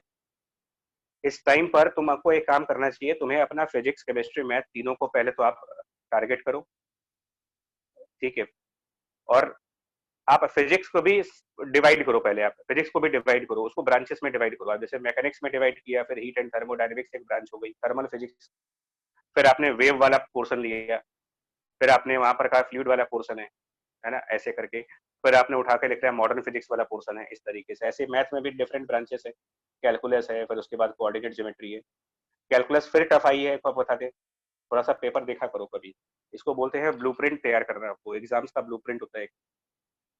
और ये राइट टाइम है। अगर इस टाइम नहीं किया ना इनफैक्ट, तो आप मान के चलो बच्चा, आप जितना मर्जी ड्रीम करते रहो, आप जो मर्जी ड्रीम कर लो, आप ड्रीम कर लोगे 1000 रैंक की। सुएस का एग्जांपल उठा लो। सुएस साल भर आपके सामने रहा है, सब जानते हो उसके बारे में।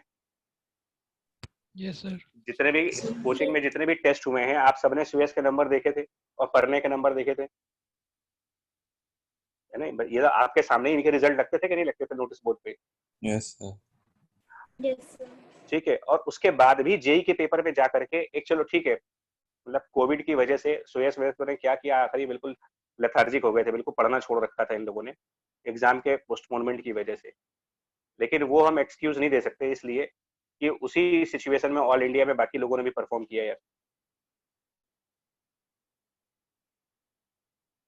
मतलब कि लास्ट मोमेंट पर अगर आप लूज पड़ गए, पॉइंट समझो, ये बेस्ट एग्जांपल है आपका। लास्ट मोमेंट पर अगर आप ढीले पड़ गए या थोड़ा सा क्विट करने की हैबिट पर आ गए, तो आप जो डिजर्व करते हो उससे कितना नीचे जाओगे आप सोच भी नहीं सकते हो।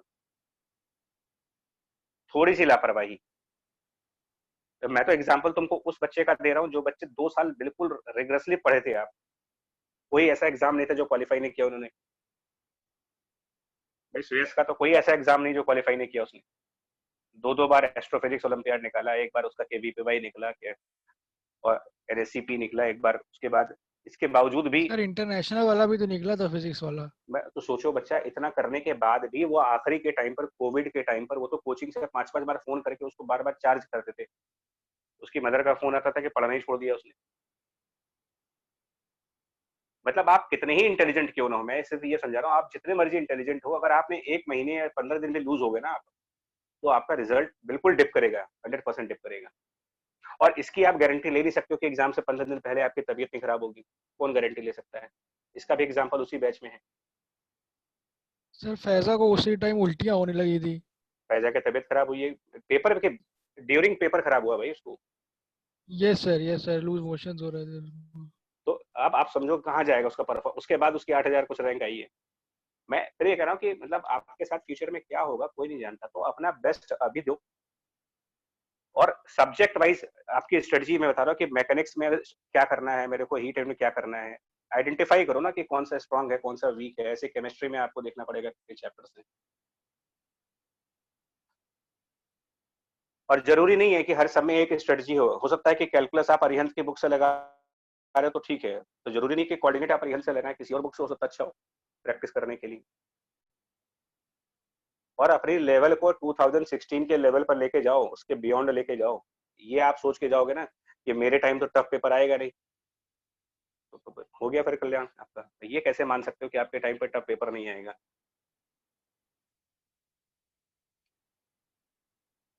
दूसरी बड़ी गलती लोग क्या कर रहे हैं कि जेई के प्रीवियस ईयर पेपर जो है वो बिल्कुल रख देते हैं कि हम आखिरी में लगाएंगे, ठीक है, और आखिरी में टाइम बचता ही नहीं है। भाई लास्ट मोमेंट पर इस कोविड ने तो इतना बड़ा एग्जाम्पल सेट किया है कि आखिरी में क्या होगा कोई नहीं जानता। कई सारे बच्चों ने ये सोच के रखे थे, कई बच्चों ने ये सोचा था कि सेकंड वाला जब मेंस होगा तो हम एडवांस की प्रिपरेशन करेंगे अच्छे। अब आपकी सारी प्लानिंग धरी की धरी रह गई। तो आप यही टारगेट करो, आप सब अपना टारगेट ये करें। आप इधर उधर के र्यूमर्स पर बिल्कुल ध्यान मत दो कि एग्जाम पोस्टपोन होगा कि नहीं होगा। आप जेई मेन टारगेट करके चलें कि जनवरी 20 में होने जा रहे हैं, जनवरी 21 में ही होगा, ये टारगेट करके चलो। और दूसरा टारगेट ये रखो, ये भी एक गलत स्ट्रेटजी है कि सेलेक्टिव स्टडी अगर आप कर रहे हो। सेलेक्टिव स्टडी का मतलब मेरे को फ्लूइड पसंद नहीं है तो फ्लूइड छोड़ दे रहे, तो आप छोड़ दो भाई, एग्जाम वाले भी आपको छोड़ देंगे। कोई गारंटी ले रखी हो तुमने कि जो तुमको पसंद है उसका आसान टॉपिक आएगा? उसमें भी तो टफ आ सकता है। तो एक जेई मेन 21 और दूसरा टारगेट आपको रखना है 100% कवरेज ऑफ सिलेबस। आपको करना ही करना है चाहे कुछ हो जाए। आपको 12 घंटे 14 घंटे पढ़ने हैं तो करो 100% सिलेबस को। प्रीवियस ईयर जेई पेपर्स अभी से लगाना स्टार्ट करो, तब जाके जनवरी तक कंप्लीट कर पाओ। और जेई पेपर का मतलब इसमें आपको एडवांस के पेपर भी लगाने हैं और मेंस के भी लगाने हैं। ये भी कुछ लोग स्ट्रेटजी बनाते हैं कि मेरा टारगेट एडवांस है ही नहीं तो मैं एडवांस के पेपर क्यों लगाऊं। बेवकूफी है ये सब, लिटरली बेवकूफी बोलता हूँ मैं तो, मतलब मेरे वर्ड्स तो ऐसे निकलेंगे मुंह से मेरे, यार क्या करूँ। ये महा बेवकूफी है इस तरीके के टारगेट्स बनाना। इस तरीके के टारगेट बनाओ, वही रैंक आएंगे 4000, 5000, 6000, इसके बियॉन्ड ऊपर जाओगे नहीं, आप कितना मर्जी पुश कर लो नहीं जाओगे इसके ऊपर। और हमारी बात मान ले बच्चा, आप मैथ का टारगेट बनाएं, मैथ का टारगेट, आप मैथ पर मेरे ख्याल से डबल टाइम दें इस टाइम पर। बात सुनिएगा, क्योंकि आप लोग वैसे भी क्लास 11 से मैं देखते आ रहा हूँ थोड़ा सा लेस कॉन्फिडेंट फील करते हो इसमें।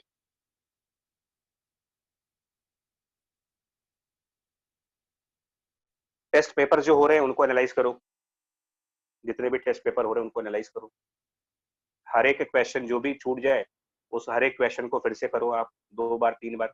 पूछो नहीं, पूछने से कोई फायदा नहीं होगा, मैं फिर बता रहा हूँ, डाउट पूछने से कोई फायदा नहीं होगा जब तक कि 3 से 4 बार आपने खुद ट्राई ना कर लिया उसे।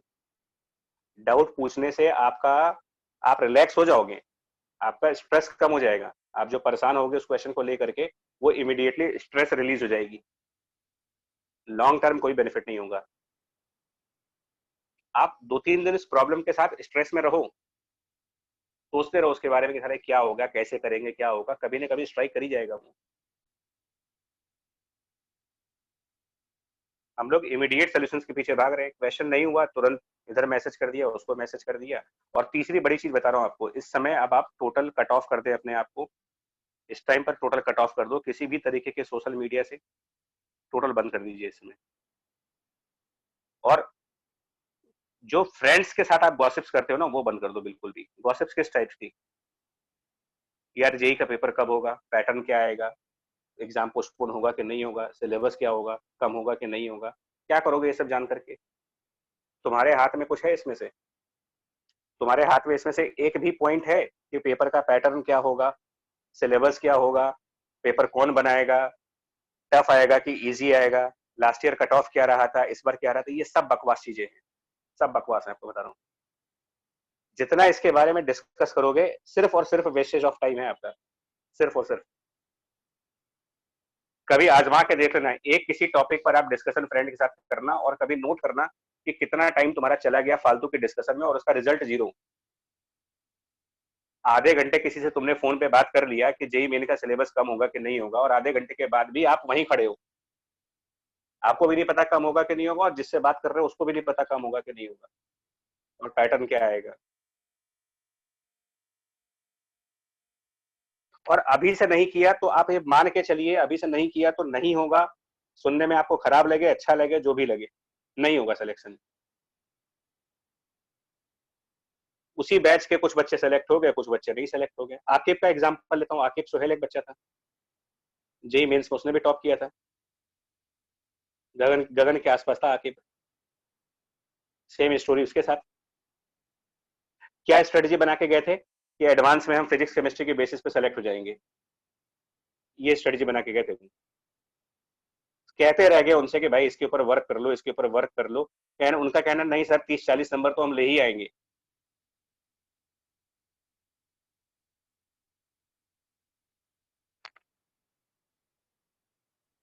यार भाई आप 100% क्यों नहीं देके जा रहे हो, और 100% का प्लान कर लो यार, टाइम बिल्कुल भी नहीं बचा है, 2 ढाई 3 महीने हैं। आप टारगेट यही करिए, जनवरी में पेपर देने का टारगेट करो, थोड़ा अंदर से लाओ ना, क्या एक्सपेरिमेंट करने के लिए बने हो खाली? अभी केवीपीवाई है, ओलंपियाड है जनवरी में, तो खाली फॉर्म भर देने से हो जाएगा आपका क्या? क्या आपने सर्च किए कि प्रीवियस ईयर पेपर में कहाँ से टॉपिक ज्यादा आ रहा है, उसका तैयार किया आपने लास्ट ईयर का? एक ऑप्शन ये भी है कि हम लोग करके दे दे आपको, ठीक है, हम लोग कर करके देंगे तो उससे कुछ नहीं होने वाला यार। आप एनालाइज करो कौन सा यूनिट आता है, कहाँ से ज्यादा क्वेश्चंस बन रहे हैं आपके, ठीक है। अच्छा ये कभी मत सोचना या इसके बारे में किसी से पूछना भी नहीं कि तैयारी कहाँ से करें, तैयारी जो आप कर रहे हो यही है ना, किसी एक्स्ट्रा बुक की जरूरत है आपको ओलंपियाड क्लियर करने के लिए, केवीपीवाई क्लियर करने के लिए किसी एक्स्ट्रा बुक की जरूरत नहीं है। जो आपसे कह रहा हूँ ये कर लो, हो जाएगा तुम्हारा, आराम से हो जाएगा।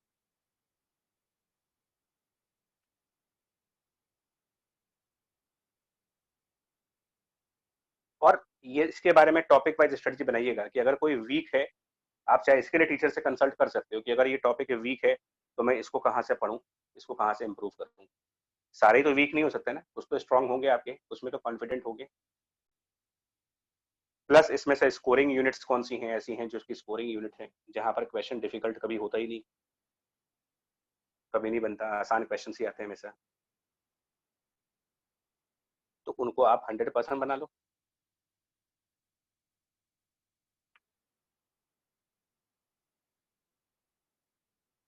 सर वो पूछिए। सर पूछो।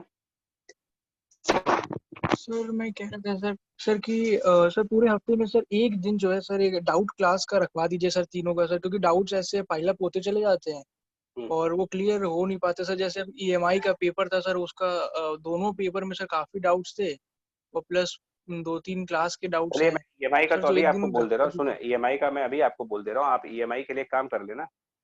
आप ईएमआई का जो डाउट है मैं आपको ही बता दे रहा हूँ, कल वेडनेसडे, थर्सडे, फ्राइडे को आप मॉर्निंग क्लास रख लो, कोई दिक्कत नहीं है उसकी। मॉर्निंग यस 7:30 सर, रख लो। मतलब यस सर। नहीं अभी तो मैं ये सब चीजें मेरे इसलिए निकल गया है क्योंकि क्या हो रहा है ना, ये जो पोर्शंस है ना, आप लोग को बोलना चाहिए कि सर ये रहने दो, हम खुद कर लेंगे।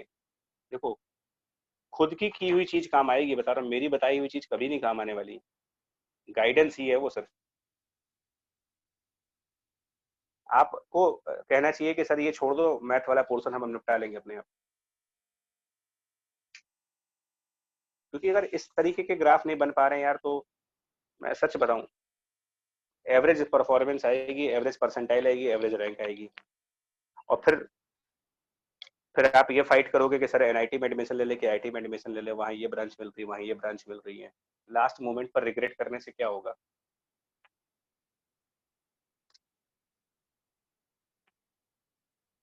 कई बच्चे इस समय रिग्रेट कर रहे हैं कि सर हमने थोड़ा सा पढ़ लिया होता तो हमारी 5000 रैंक बढ़ गई होती। तो भाई अब करने से क्या होगा? हो गया, जो खत्म होना था हो गया।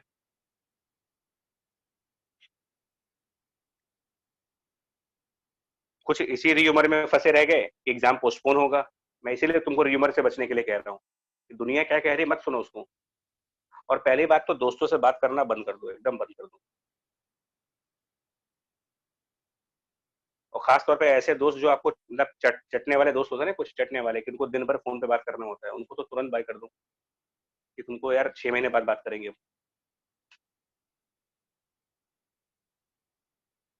टोटल कट ऑफ करिए इस समय। आपको लग रहा है कि नहीं 2 दिन मस्ती कर लेंगे फिर टाइम बन जाएगा, कुछ नहीं बनेगा। ऑलरेडी आपके पास शॉर्टेज ऑफ टाइम है, टाइम है ही नहीं।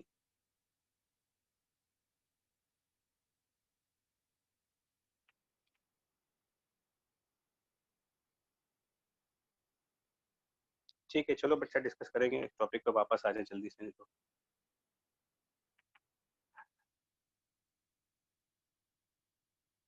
वापस एक बार रिफ्रैक्शन पे ही आओ। अब की बार रिफ्रैक्शन जो ले रहे हैं वो दूसरा दूसरा ले रहे हैं। अब की बार हम डेंसर मीडियम से रेयर मीडियम की तरफ ले रहे हैं, मतलब किसी मीडियम से फ्री स्पेस में जा रहे हो आप, मीडियम से फ्री स्पेस में। तो जब आप मीडियम से फ्री स्पेस की तरफ जाओगे, किसी मीडियम से किसी फ्री स्पेस की तरफ, तो इसमें सिचुएशन डिफरेंट टाइप की बनेगी।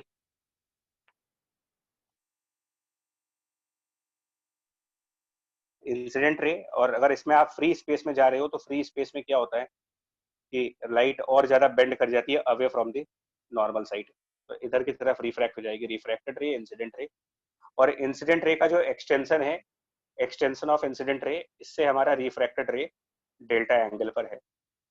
और ये निकाले कि अगर ये टोटल आई बन रहा है और ये आर बन रहा है, तो आप डेल्टा इक्वल टू इसकी बार आर माइनस आई बनेगा। ठीक है, लेकिन मैं एक और फिनोमेना बताऊं यार, होता क्या है, देखिए हम लोग गलत तरीके से पढ़ाई करने लगते हैं। कभी भी चेंज ऑफ मीडियम जहां पर भी होगा, चेंज ऑफ मीडियम कहीं भी होगा, चाहे मैकेनिकल वेव हो चाहे वो इलेक्ट्रोमैग्नेटिक वेव हो, अगर मीडियम ने चेंज लिया है तो गारंटीड एक बात होगी, एक चीज गारंटीड होगी कि ये जो रे आप देख रहे हो ना, इसका कुछ ना कुछ पोर्शन रिफ्लेक्ट जरूर होगा। मतलब आप रिफ्लेक्शन को मिनिमाइज नहीं, मतलब मिनिमाइज कर सकते हो, जीरो नहीं कर सकते हो। तो मैं यहाँ पर एक रिफ्लेक्टेड रे भी दिखाऊंगा। रिफ्लेक्शन होगा, चाहे वो 10% हो, 5% हो, जितने परसेंट का भी होगा, बट रिफ्लेक्शन होगा। हम लोगों ने वेव ऑप्टिक्स में इंटरफेरेंस के टाइम पर ये प्रूफ किया था कि एयर और ग्लास के कॉम्बिनेशन में 4% लाइट रिफ्लेक्ट होती है।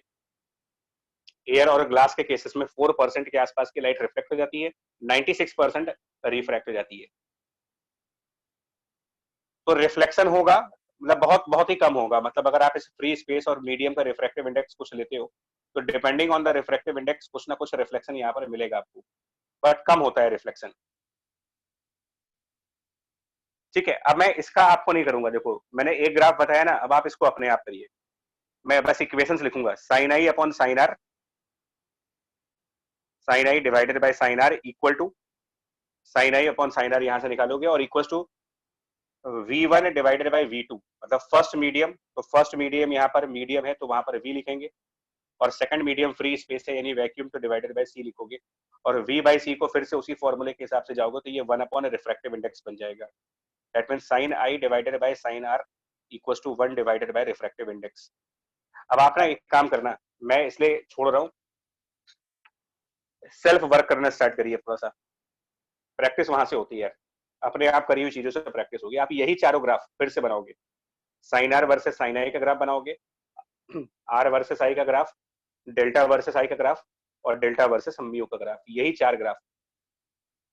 ठीक है, आप यहाँ पर प्लॉट करेंगे, मैं इसको स्किप कर रहा हूँ यहाँ पर।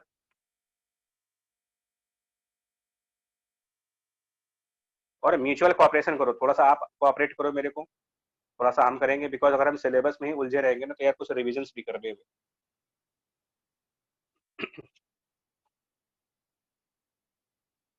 नहीं जी, उत्कर्ष छूटता नहीं है बच्चा, कोई चीज छूटेगी नहीं है आपको, अभी छूट रही है इसका मतलब टारगेट सही नहीं है, करना तो उतना पड़ेगा ही पड़ेगा आपको।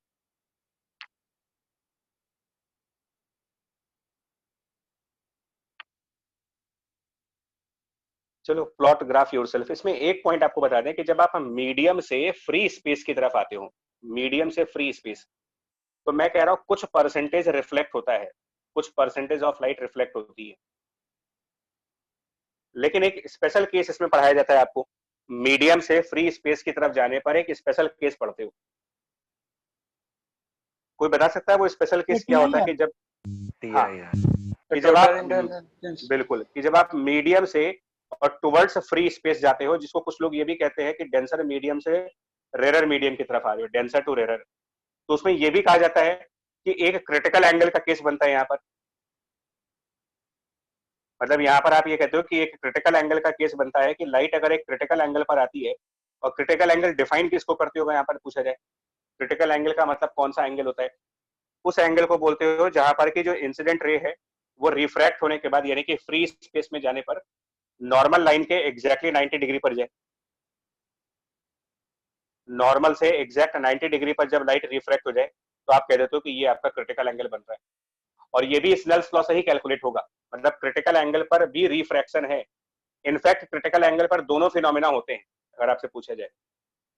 फिनोमिना हमेशा दो होंगे यार, रिफ्रैक्शन तो रहेगा ही रहेगा और रिफ्लेक्शन भी रहेगा आपका हमेशा, ऑलवेज। मतलब अभी तक कोई ऐसा तरीका नहीं बचा है जिसमें रिफ्लेक्शन आप पूरी तरीके से एलिमिनेट कर पाओ, कोई नहीं सकता। तो रिफ्रैक्शन प्लस रिफ्लेक्शन, रिफ्लेक्शन तो उसी लॉ के हिसाब से होगा, सेम एंगल के ऊपर, ये थीटा सीआर बन जाएगा यहाँ पर, और ये 90 डिग्री बन रहा है। स्नेल्स लॉ यूज करके इसकी वैल्यू निकाल सकते हो, क्रिटिकल एंगल की वैल्यू निकाल सकते हो, sine of this angle theta CR upon sine of the other angle 90, speed in this medium है v, और divided by speed in this free space small c, जो कि 1 अपॉन म्यू आ जाएगा। तो यहाँ से साइन थीटा सीआर की value बनती है, मतलब क्रिटिकल एंगल की value 1 divided by refractive index, critical angle 1 upon refractive index, इससे कैलकुलेट कर लेते हो। और ये कहते हो कि जब आप इससे भी ज्यादा एंगल पर जाओगे, इससे भी ज्यादा एंगल पर, अब मैं आपको ना यहाँ पर डिस्कशन करने जा रहा हूँ। ये बताओ, मान लिया जाए कि अगर मीडियम का रिफ्रैक्टिव इंडेक्स, मान ले मीडियम का रिफ्रैक्टिव इंडेक्स सिंप्लिसिटी के लिए 2 है, सपोज दैट 2 है, ये कितना परसेंट रिफ्लेक्ट हुआ होगा बताओगे आप? परसेंटेज ऑफ रिफ्लेक्शन क्या हुआ होगा? रिफ्रैक्टिव इंडेक्स को 2 मान लिया जाए, तो परसेंटेज ऑफ रिफ्लेक्शन अगर कैलकुलेट करने को दिया जाए कि इस टाइम पर कितनी परसेंट लाइट रिफ्लेक्ट हो रही है और कितनी परसेंट लाइट रिफ्रैक्ट हो रही है, अगर ये कैलकुलेट करने को दिया जाए, तो ये कैलकुलेशन उसी फॉर्मूले से होगा। इसके लिए क्या करना पड़ेगा ना आपको, इसको कैलकुलेट करने के लिए अब देख लो कंसेप्ट कहां से कहां मिल जाते हैं जाकर के। तो पहले आप एम्पलीट्यूड निकालोगे रिफ्लेक्टेड वाले का by the incident amplitude multiplied by वही फॉर्मूला 2 - 1 बाय 2 + 1, यानी कि 1/3 लाइट रिफ्लेक्ट हो रही है एम्पलीट्यूड के फॉर्म में, एम्पलीट्यूड के फॉर्म में 1/3। और अगर एम्पलीट्यूड के फॉर्म में 1/3 रिफ्लेक्ट हो रही है, इसका मतलब आप ये करोगे कि लगभग 33.33% लाइट रिफ्लेक्ट हो रही है और अराउंड 66.67% लाइट रिफ्रैक्ट हो रही है क्रिटिकल एंगल पर। और जैसे ही आप क्रिटिकल एंगल से जैसे ही थोड़ा सा इंक्रीज करते हो आप सर जी, हम लोग तो इंटेंसिटी के हिसाब से बताते हैं कितनी लाइट, तो हम लोग ने अभी यहाँ तो एम्पलीट्यूड के हिसाब से 33.33% लिख दिया। ओह यार, ये सूरज भैया गलत करवा दिया, सॉरी तो 1/9 होगा। सॉरी यार, मिस्टेक मेरी हो गई। हाँ, ये 1/3 एम्पलीट्यूड है, इसका स्क्वायर करेंगे तो 1/9 आएगा, सॉरी 1/9 कितना आएगा यार, इसका परसेंटेज निकालेंगे, 1/9 का परसेंटेज निकालना पड़ेगा आपको, सॉरी। तो मेरे ख्याल से वो 11 के आसपास आएगा यार, सॉरी ये 11%। 11.11 हाँ, तो ये 89%, सॉरी मिस्टेक हो गया, गड़बड़ हो गया पूरा, 89% रिफ्रैक्ट हो रहा है और 11% मतलब बहुत ही कम रिफ्लेक्शन होता है। लेकिन जैसे ही आप क्रिटिकल एंगल को एक्सीड कर जाते हो, ये कहते हैं क्रिटिकल एंगल से थोड़ा सा भी ज्यादा हो गए, दैट मींस ये वाली वैल्यू, मतलब यहाँ पे जो थीटा है ये मोर देन क्रिटिकल एंगल बनी जैसे ही, तो आप कहते हो कि लाइट जो पहले 11% रिफ्लेक्ट हो रही थी अब वो 100% रिफ्लेक्ट हो गई। और इसी को आप टोटल इंटरनल रिफ्लेक्शन का फिनोमेना कहते हो। टोटल वर्ड इसीलिए यूज करते हो, टोटल वर्ड यूज करने का रीजन ही यही है कि इस एंगल से कम एंगल पर भी रिफ्लेक्शन था लेकिन बहुत कम था, और जैसे ही क्रिटिकल एंगल को एक्सीड किया जो 11% था वो अचानक से 100% हो गया और 89% अचानक से 0 हो गया। इसके ऊपर एक पैराग्राफ आया हुआ है जेई के पेपर में, उन्होंने एक ग्राफ पूछा था एंगल थीटा को वेरिएबल करके ग्राफ पूछा था कि हम लोग एक ग्राफ प्लॉट करने जा रहे हैं रिफ्लेक्टेड लाइट की इंटेंसिटी का और रिफ्रैक्टेड लाइट की इंटेंसिटी का। तो वो ग्राफ कंटिन्यूअस ग्राफ होगा या उसमें ऑल ऑफ अ सडन कहीं पर जंप या फॉल मिलेगा आपको, इस तरीके का था। तो आप प्रीवियस ईयर पेपर देखना, ठीक है, और आपको समझ में आएगा कि कैसा ग्राफ था वो। अब जिन बच्चों को ये बात पता थी उन्होंने तो सही बना दिया, लेकिन कई सारे लोग, क्योंकि आपके स्कूल वाले भी यही काम करते हैं ना कि रिफ्रैक्शन के टाइम पर वो रिफ्लेक्शन की बात ही नहीं करते, स्नेल्स लॉ पढ़ाते वक्त वो बताते ही नहीं है आपको कि लाइट रिफ्लेक्ट भी होती है। तो आपके माइंड में क्या होता है, क्रिटिकल एंगल से कम होने पर रिफ्लेक्शन 0, रिफ्रैक्शन 100, ये आपके माइंड में पिक्चर होती है। और क्रिटिकल एंगल के बाद रिफ्लेक्शन 100, ये 0। जबकि मैं आपसे क्या कह रहा हूं, एक और बात समझो, परसेंटेज ऑफ रिफ्लेक्शन क्या एंगल ऑफ इंसिडेंस पे डिपेंडेंट है? कितने परसेंट लाइट रिफ्लेक्ट होगी, क्या ये इस पे डिपेंड कर रहा है कि आप कितने एंगल पर आ रहे हो? No sir. तो कैसा ग्राफ बनना चाहिए, आप गेस करो कैसा ग्राफ बनना चाहिए? अगर intensity of reflected light versus this angle theta graph बनाना चाहो तो कैसा ग्राफ बनेगा? Starting from 0 degree, straight line ही बनेगी। 0 डिग्री से क्रिटिकल एंगल तक, 0 डिग्री से क्रिटिकल एंगल तक इंटेंसिटी ऑफ रिफ्लेक्टेड लाइट क्या रहेगी? सर वो तो सेम ही रहेगी यार नहीं, सेम रहेगी तो बट कितनी रहेगी? फिर एकदम से सेम तो रहेगी बट कितनी रहेगी, ये भी तो क्वेश्चन है भाई। कितनी पे लिखोगे आप? देखो मैं बता रहा हूँ क्या पूछ रहा हूँ मैं आपसे, मैं क्या पूछना चाह रहा हूँ आपको। छोटे छोटे पॉइंट्स में भी जेई का क्वेश्चन बन जाता है भाई आपको। उनको पता है ना कि बच्चा जो है वो सिर्फ न्यूमेरिकल के पीछे भाग रहा है, सिर्फ न्यूमेरिकल के पीछे। उनको ये बात अच्छे से पता है कि आप सिर्फ न्यूमेरिकल पढ़ने भी बैठोगे फिजिक्स ना, तो कोई किताब उठा लोगे और 10-12 न्यूमेरिकल लेके बैठ जाओगे, क्योंकि थ्योरी में तो आप ये मान के चलते हो कि यार थ्योरी तो हमने पढ़ ली है और हमको आती है, अब हमसे बड़ा साइंटिस्ट कोई है ही नहीं। देखिए, इंटेंसिटी वर्सेस थीटा ग्राफ अगर आप बनाएंगे तो रिफ्लेक्टेड वाले की इंटेंसिटी कैसी बनेगी मैं बता दे रहा हूं आपको। क्रिटिकल एंगल से पहले तक रिफ्लेक्टेड वाले की इंटेंसिटी बहुत कम होगी। तो ये तो मैंने 2 पर दिखाया है, अगर मैं इसको 2 की बजाय ना ग्लास वाला एग्जांपल लेता 1.5, तो ये 11% भी नहीं आता, वो 4% आता, सिर्फ 4%। और रिफ्रैक्टिव इंडेक्स और कम कर दीजिए, ये परसेंटेज और कम होता जाएगा। तो ये क्या करते हैं हम, लगभग ऐसे दिखाते हैं, ऑलमोस्ट ऐसे दिखाते हैं, लगभग लगभग कांस्टेंट होगा। और जैसे ही क्रिटिकल एंगल क्रॉस करेंगे क्या बन जाएगा ये, जैसे ही क्रिटिकल एंगल क्रॉस हुआ, लाइट का जो परसेंटेज ऑफ रिफ्लेक्शन है, जो पहले 4%, 5%, 6% था डिपेंडिंग ऑन रिफ्रैक्टिव इंडेक्स, वो अचानक से बढ़ करके सीधा 100% पहुंच जाएगा। तो ये ग्राफ कुछ ऐसे बनेगा, स्टेप फंक्शन जिसको मैथ में पढ़ते हो आप, कि पहले एक कांस्टेंट वैल्यू पर अचानक से राइज किया और फिर ये 100%। This is intensity of reflected. और रिफ्रैक्टेड का क्या होगा, रिफ्रैक्टेड वाले की इंटेंसिटी क्या दिखाओगे? ये रिफ्लेक्शन वाला 100% पे है। इस टाइप के क्वेश्चंस आपको ना केवीपीवाई वगैरह बहुत मिलेंगे, मतलब वो लॉजिकल क्वेश्चन जिसको मतलब बहुत मिलते हैं वहां पर। ये बताओ रिफ्लेक्टेड वाले की इनिशियल इंटेंसिटी क्या दिखाओगे आप यहाँ पर, ये जो रिफ्लेक्शन दिखा रहे हैं ना, सर आई के थोड़ा सा नीचे दिखाएंगे, आई रिफ्लेक्टेड के क्योंकि थोड़ा ये सा नीचे। 100%, ये आई रिफ्लेक्शन 100% है, और रिफ्रैक्शन कभी भी 100% नहीं होता, रिफ्रैक्शन कभी 100% होगा ही नहीं, तो वो बिगिनिंग में 100 के कुछ नीचे होता है, तो पहले वो चलेगा, और जब लाइट 100% रिफ्लेक्ट हो जाएगी तो रिफ्रैक्शन ऑटोमेटिकली 0 हो जाएगा, तो ये अचानक से यहाँ से डिप करेगा और डिप करके वापस 0 की तरफ आएगा ऐसे। तो इसी टाइप के कुछ क्वेश्चंस का ऑप्शंस थे जेई के पेपर में, लेकिन वहां पर स्टूडेंट्स कंफ्यूज हो गए, मतलब जिनका कंसेप्ट क्लियर था वो तो कर ले गए, लेकिन जिनको ये सब आइडिया नहीं था वो कंफ्यूज कर गए, और 2-3 ऑप्शन ऐसे मिलते जुलते थे, गलत करके आ गए।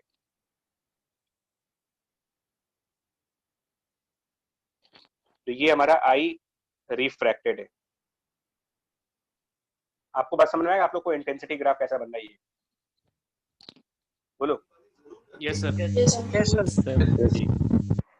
एक और इसी के साथ, मतलब इस छोटे से टॉपिक से देखो 2-3 बार रीसेंट पेपर्स की बात कर रहा हूँ, ये तो बहुत ऐसा भी नहीं है कि सदियों पुराने पेपर की बात हो रही है, रीसेंट पेपर्स की बात हो रही है, 2000 के बाद वाले पेपर्स की।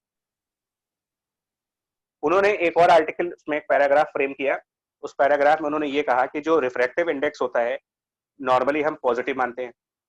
उन्होंने कहा कुछ मटेरियल्स ऐसे भी होते हैं जिनके रिफ्रैक्टिव इंडेक्स नेगेटिव आते हैं, कुछ ऐसे भी मटेरियल्स हैं जिनके रिफ्रैक्टिव इंडेक्स माइनस में चलते हैं, मेटा मटेरियल्स कहते हैं उनको, मेटा मटेरियल्स।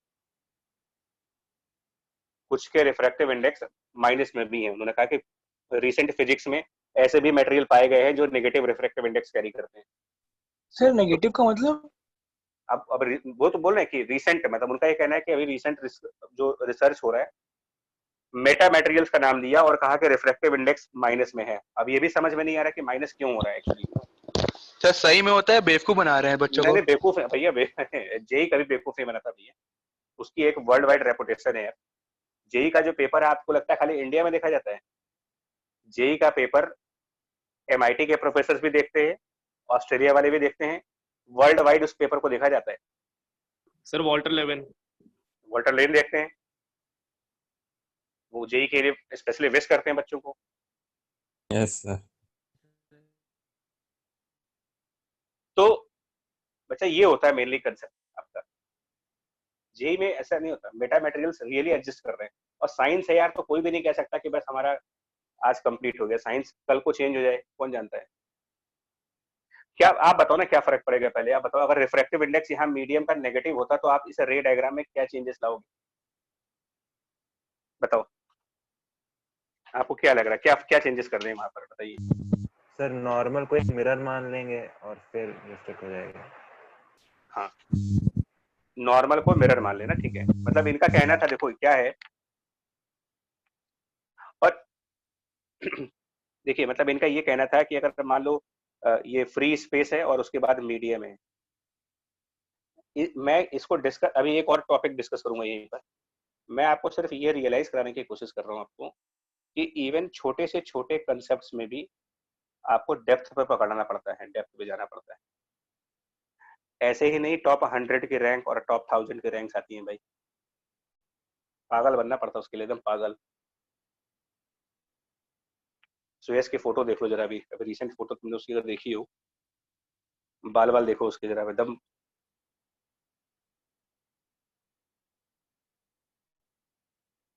बोलो भाई। मीडियम, सपोज दैट इसका रिफ्रैक्टिव इंडेक्स नेगेटिव है, क्या बनेगा रिजल्ट बताओ। इधर जाएगी light, angle of incidence i है, अब किधर होगा। तो आप स्नेल्स लॉ फॉलो करो। स्नेल्स लॉ के हिसाब से क्या बना, sine i divided by sine r. एक और फॉर्मेट होता है mu two by mu one वाला, तो इसको रिफ्रैक्टिव इंडेक्स म्यू करेंगे, बट म्यू नेगेटिव में है, यानी कि और आई, तो इसका मतलब म्यू नेगेटिव होने का मतलब ये जो आई और आर हैं ये अपोजिट आएंगे, sine i by sine are का अपोजिट रेशियो है। तो नॉर्मल कंडीशंस में ये दोनों एंगल्स आप इधर दिखाते हो, मतलब एक अगर आप सेकंड क्वाड्रेंट में दिखाते हो तो एक फोर्थ क्वाड्रेंट दिखाते हो, सेकंड एंड फोर्थ, या फिर फर्स्ट क्वाड्रेंट होता है तो फिर थर्ड क्वाड्रेंट दिखाते हो नॉर्मल कंडीशंस में। इसमें थर्ड में आ जाएगा। हाँ, इसमें लाइट उल्टा रिफ्लेक्ट हो जाएगी, उसमें रिफ्लेक्ट होकर के इधर आ जाएगी, इधर। This is negative refractive index. इसके ऊपर एक पैराग्राफ है, उसको करिएगा। रिफ्रैक्शन के ऊपर रिसेंट पेपर्स में 2 बार क्वेश्चन आ चुका है। ये स्मॉलर, ये मतलब वो अगर म्यू बाई चांस नेगेटिव है। अब आपने पूछा कि यार आपको सुनने में तो अजीब लग रहा है कि यार रिफ्रैक्टिव इंडेक्स माइनस में कैसे हो सकता है, तो हम और आप रिफ्रैक्टिव इंडेक्स को समझते ही नहीं कुछ। सच में हम लोग को रिफ्रैक्टिव इंडेक्स के बारे में कोई आइडिया नहीं है। हम तो बस इतना जानते हैं कि स्पीड का रेशियो होता है, बट कहाँ से बना, कौन डिराइव करके लाया इसको, उसके पीछे की हिस्ट्री है पूरी। तो इनको मेटा मटेरियल्स के नाम से जेई का एक पैराग्राफ है, आप उसको पढ़ना। हालांकि वो पैराग्राफ ऐसे थे कि उसी मोमेंट पर पढ़ करके आप उसके आंसर दे सकते हो, ऐसा नहीं है। उसके बाद एक पॉइंट डिस्कस करने को ये आता है कि जो रिफ्रैक्शन है वो पार्टिकल थ्योरी है कि वेव थ्योरी है। ये भी एक क्वेश्चन आता है कि रिफ्रैक्शन पार्टिकल थ्योरी से आता है कि वेव थ्योरी से आता है। पहले आप इसको समझाओ, क्लियर करो। क्या लाइट का पार्टिकल बिहेवियर यहाँ पर शो होता है या फिर वेव वाला बिहेवियर शो होता है इसमें? क्योंकि न्यूटन तो उनको हर जगह घुसने की आदत थी, तो न्यूटन ऑप्टिक्स में भी घुसे हैं, ऐसा नहीं है। तो न्यूटन ने ये सजेस्ट किया था कि लाइट जो है वो पार्टिकल से बना हुआ है, और बाद में जो जिनका अभी आप प्रिंसिपल पढ़ रहे हो, हाइगन्स प्रिंसिपल, उन्होंने कहा कि नहीं भाई ये वेव है। तो इन दोनों की लड़ाई चलती थी कि कौन सही है। और जब लड़ाई ऐसे आदमी से हो जिसको ऑलरेडी इतने सारे प्राइजेस मिल चुके हो ना, तो ये वैसे ही सरेंडर कर जाएंगे। देखिए पार्टिकल थ्योरी में क्या होता है, तुम लोग को आइडिया है इसमें कि लाइट को, मतलब जो रिफ्रैक्शन है उसको वेव से एक्सप्लेन कर सकते हो या पार्टिकल से एक्सप्लेन कर सकते हो? तो मैं बता रहा हूँ आपको। देखो न्यूटन ने भी ट्राई किया, ऐसा नहीं है कि न्यूटन ने ट्राई नहीं किया। उन्होंने ट्राई किया मोमेंटम के बेसिस पर। उन्होंने कहा कि लाइट जो है वो पार्टिकल से बना हुआ है, और कहानी किस तरीके से समझाई देखो। न्यूटन की थ्योरी थी वो क्या थी, देखिए। अच्छा, मैं ये इसलिए डिस्कस कर रहा हूँ ना कि अनसीन पैसेज इसमें भी बन सकता है कि if we assume Newton theory to be correct then how the refraction will take place.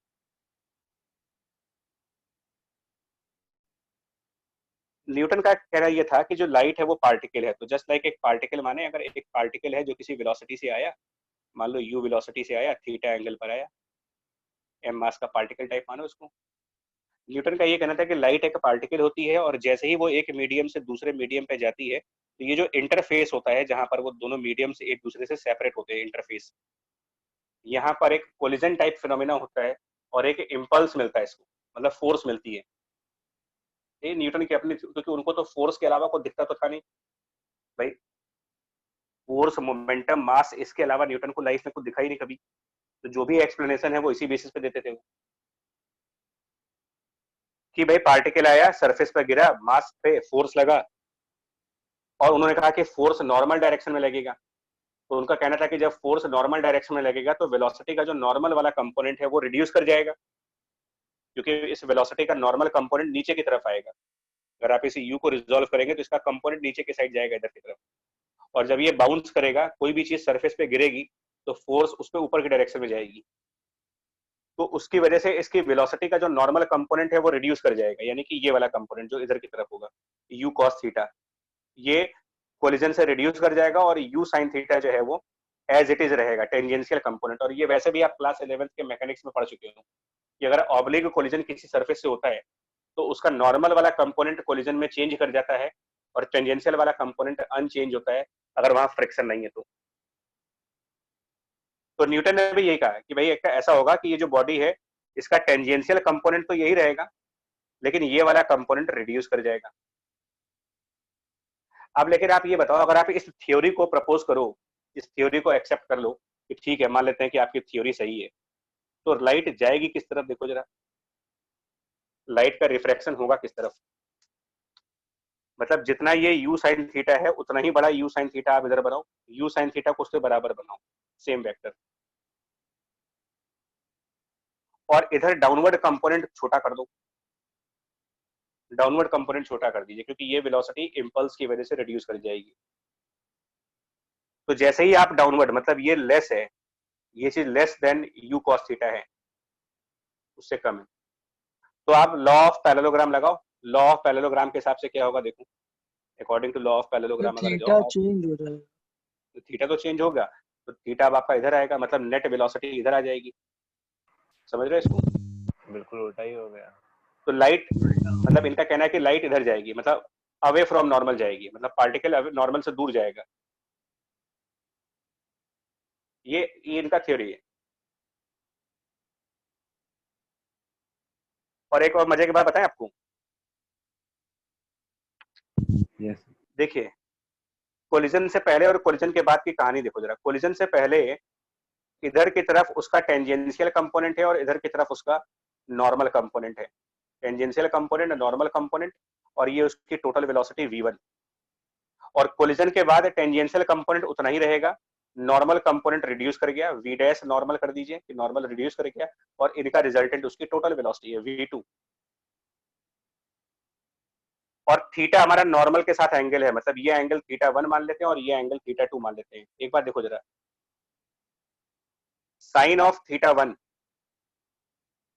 Sign of θ1, this length perpendicular जो कि v टेंजेंशियल है upon the hypotenuse v1, sine of θ2 ये length v tangential divided by v2, और दोनों को जरा divide करो क्या बनता है, sine θ1 divided by sine θ2, Snell's law की तरफ जा रही है, साइन θ1 डिवाइडेड बाय साइन θ2। लेकिन आंसर क्या बनेगा इनका, sine θ1 divided by sine θ2, tangential component दोनों में सेम रहेगा। Sir v2 upon v1, sir V2 है। पर यहीं पर न्यूटन फेल, यही न्यूटन फेल हो गए, मतलब यही गलत हो गए। और स्नेल्स ने कहा कि भैया ये v2 by v1 नहीं होता, ये v1 by v2 होता है। मतलब न्यूटन पूरी तरीके से भी गलत नहीं हुए, ऐसा नहीं था, गलत होकर के भी उन्होंने लोगों को रास्ता दिखा दिया। मतलब न्यूटन ने इतना तो आइडिया दे ही दिया कि जो रिफ्रैक्शन होगा उसमें साइन का जो रेशियो बनेगा वो स्पीड से रिलेट होगा। ये तो न्यूटन ने बता दिया लोगों को कि दोनों तरफ के एंगल्स का अगर आप साइन लोगे तो रेशियो स्पीड ऑफ लाइट पे डिपेंडेंट है। अब बैड लक था उनका कि उल्टा रेशियो आ गया,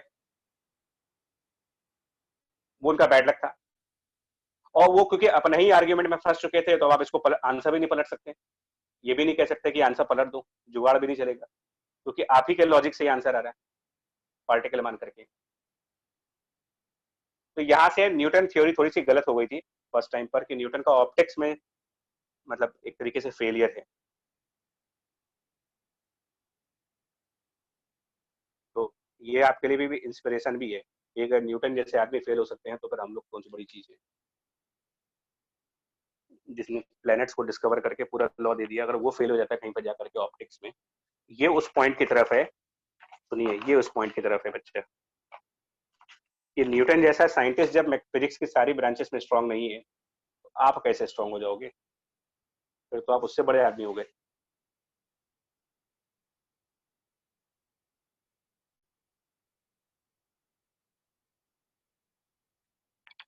असल में कि पार्टिकल थ्योरी गलत हो गई, इसका मतलब refraction can never be explained by the particle theory, but मैं इससे आपसे कह रहा हूँ ये को रॉन्ग है। ये इसका मतलब हाइगेंस जीत गए और इसीलिए इनको सक्सेस मिल गई कि वेव है, तो वेव फ्रंट वाली थ्योरी मान ली गई।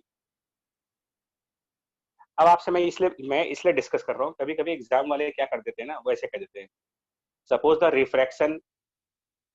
Refraction of light is according to the particle behaviour of light, मान लो, then the total internal reflection will take place when option A, light is moving from rarer to denser, B, light is moving from denser to rarer। इस तरीके के options होंगे। तो आप एक चीज देख रहे हो कि जब लाइट एज अ पार्टिकल मान रहे हो तो रिफ्रैक्शन के सारे केसेस पलट जाएंगे, डेंसर मीडियम में जाने पर अवे फ्रॉम नॉर्मल होगा और रेरर मीडियम में जाने पर वो टुवर्ड्स नॉर्मल होगा। आप मेरी बात समझ रहे हैं कि नहीं समझ रहे? Yes, sir. कि भाई हम एक हाइपोथेटिकल क्वेश्चन बनाने में क्या जा रहा है, आपको ठीक है गलत हो गया मान लिया, तो वैसे तो मेंडलीफ की थ्योरी भी केमिस्ट्री में गलत थी, पढ़ते तो हो ना? Yes sir. तो मैं इसलिए कह रहा हूँ कि ये सब नॉलेज रखिएगा कि अगर कोई आपसे ये कहते थे कि अगर हम ऑप्टिक्स को पार्टिकल के नेचर से एक्सप्लेन करना चाहें तो क्या ये पॉसिबल है, तो आप कहोगे भैया रे ऑप्टिक्स पॉसिबल नहीं है। वेव ऑप्टिक्स और रे ऑप्टिक्स आप न्यूटन के हिसाब से नहीं चल सकते, लेकिन उसी न्यूटन के हिसाब से आप मॉडल फिजिक्स पे चलते हो। नहीं करें, देखो क्या होता है ना, देखो फिजिक्स में कभी कभी क्या होता है, बिल्कुल सही बात है कि न्यूटन के इस लॉजिक में कोई मिस्टेक नहीं है, आखिर वो आदमी तो महान थे ही, सर ऐसा फालतू सर आदमी उनने थे। रिफ्लेक्शन तो पूरा ही हटा दिया सर। नहीं वो रिफ्लेक्शन तो ले आएंगे, उसमें कोई दिक्कत नहीं है, रिफ्लेक्शन तो आप इलास्टिक करके कुछ जुगाड़ कर लेंगे, वो रिफ्लेक्शन नहीं प्रूफ किया उन्होंने, रिफ्रैक्शन की बात कर रहे हैं वो। बट जैसे अभी इनका पूछना है कनक का कि सर इसमें लॉजिक क्या गलत है, इसमें ऐसा कोई मैकेनिक्स के पॉइंट ऑफ व्यू से अगर आप देखोगे तो कोई गलत लॉजिक तो है नहीं इसमें, मतलब कुछ भी ऐसा नहीं जिसको आप कह सकते हो कि हाँ ये न्यूटन ने गलत सोचा था यहाँ पर। तो लॉजिक भी सही है आपका 100, आप कंसेप्चुअली पूरी तरीके से सही हो, बट आपका आंसर एक्सपेरिमेंट से नहीं मैच कर रहा। और फिजिक्स में आप सब कुछ सही लगाओ, 100% लॉजिक लगाओ, सब कुछ लगाओ, लेकिन जब लैब में गए आप और लैब में आपका आंसर ही नहीं मैच कर रहा, तो आपका लॉजिक सही होने के बावजूद भी ये मान लिया जाता है कि इसका मतलब इसमें कुछ और मिस्ट्री है, कुछ और रहस्य छुपा होगा इसके अंदर। तो न्यूटन गलत नहीं हुए, ये थोड़ी हुआ कि लाइट पार्टिकल नहीं है, ये थोड़ी गलत हुआ। रिफ्रैक्शन के टाइम पर वो पार्टिकल नहीं है, उस टाइम पर उसका बिहेवियर कुछ और है, और इसीलिए लाइट के मल्टीपल बिहेवियर्स आते हैं कि कहीं पर पार्टिकल बिहेवियर, कहीं पर वेव का नेचर, कहीं पर रे का नेचर। तो लाइट को समझना बड़ा मुश्किल काम है यार, आज तक साइंटिस्ट नहीं समझ पाए इसको कि लाइट है क्या एक्चुअल में। मैं तो सिर्फ हाँ जी करें, ये फिजिक्स से तो है, और दुनिया में है क्या, मैथ बकवास है, केमिस्ट्री को सब्जेक्ट है, फिजिक्स सब्जेक्ट है। एनीवे मैंने आपको ये सब इसलिए डिस्कस किया है कि रिसेंट ईयर्स में केवीपीवाई, एनएससी, और जेई तीनों में क्या कर रहे हैं, वो रिफ्रैक्शन की जो थ्योरीज हैं उनको अपने हिसाब से, जैसे कि नेगेटिव रिफ्रैक्टिव इंडेक्स कर देना, पार्टिकल नेचर कर देना, ठीक है, या इस टाइप का ग्राफ पूछ लेना, तो वो क्या करना चाह रहे हैं, वो आपके कंसेप्चुअल पॉइंट्स को चेक करना चाह रहे हैं, क्योंकि इसमें न्यूमेरिकल में कुछ है ही नहीं। स्नेल्स लॉ बच्चे को पता है, 9th क्लास से पता हो जाता है, तो न्यूमेरिकल पूछने लायक कुछ है नहीं। तो वो क्या करते हैं, आपका थियोरेटिकल बेस चेक कर लेते हैं कि आप थियोरेटिकली साउंड हो कि नहीं हो।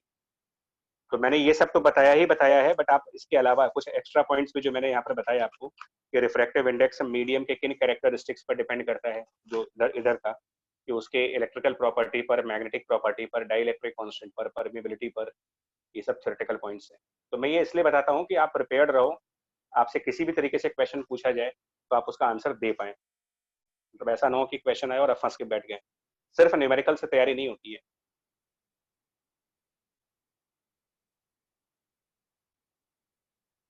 ठीक है जी, तो आप यहाँ तक बच्चे लोग ग्राफ सब तैयार करना, ठीक है। इसके बाद जो है ना, अगली वाली क्लास में हम ऑप्टिक्स का मेन लेक्चर स्टार्ट कर देंगे, नेक्स्ट क्लास में जब आएगा तो। हाँ जी सर, अगर इंसिडेंट रे की जो स्पीड है वो स्पीड ऑफ लाइट के बराबर हो जाए तो sine i equals to sine r हो जाएगा। इंसिडेंट लाइट तो स्पीड ऑफ लाइट पे ही तो आएगा ना, वो तो वैक्यूम होगा तो उसी स्पीड से आएगा।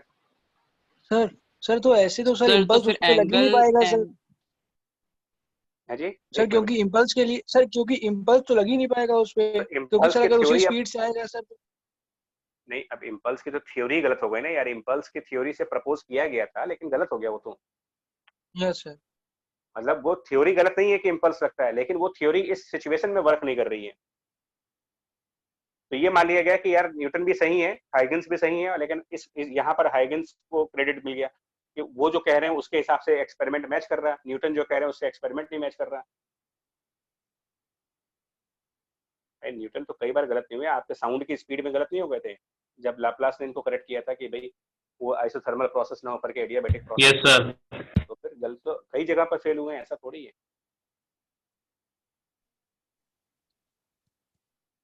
जो आप लाइट की स्पीड का कह रहे हो ना, वो तो स्पीड ऑफ लाइट पर आना ही है भाई, वैक्यूम, मतलब अगर फ्री स्पेस में आ रहे हो तो 3 × 10⁸ की ही स्पीड पर आओगे आप।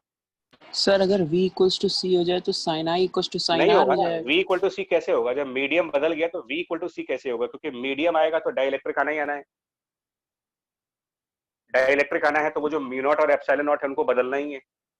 यस सर ओके तो एक्चुअल में जो स्पीड है, मैं आपसे क्या समझा रहा हूँ, एक्चुअल में जो स्पीड है ना, आप उसको फॉर्मूला मत देखो, वो परमेबिलिटी और परमिटिविटी पे डिपेंडेंट है, और ये दोनों चीजें मीडियम के साथ बदलती हैं, इसीलिए स्पीड ऑफ लाइट मीडियम में बदलता है।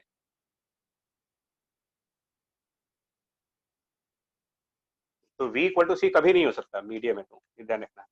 तो V इक्वल टू सी होने का मतलब जानते हो क्या हुआ, कि यहाँ भी फ्री स्पेस, यहाँ भी फ्री स्पेस, फिर तो मीडियम ही चेंज नहीं हुआ, फिर तो लाइट जैसे जा रही थी वैसे जाती जाएगी, रिफ्रैक्शन क्यों होगा वहां पर।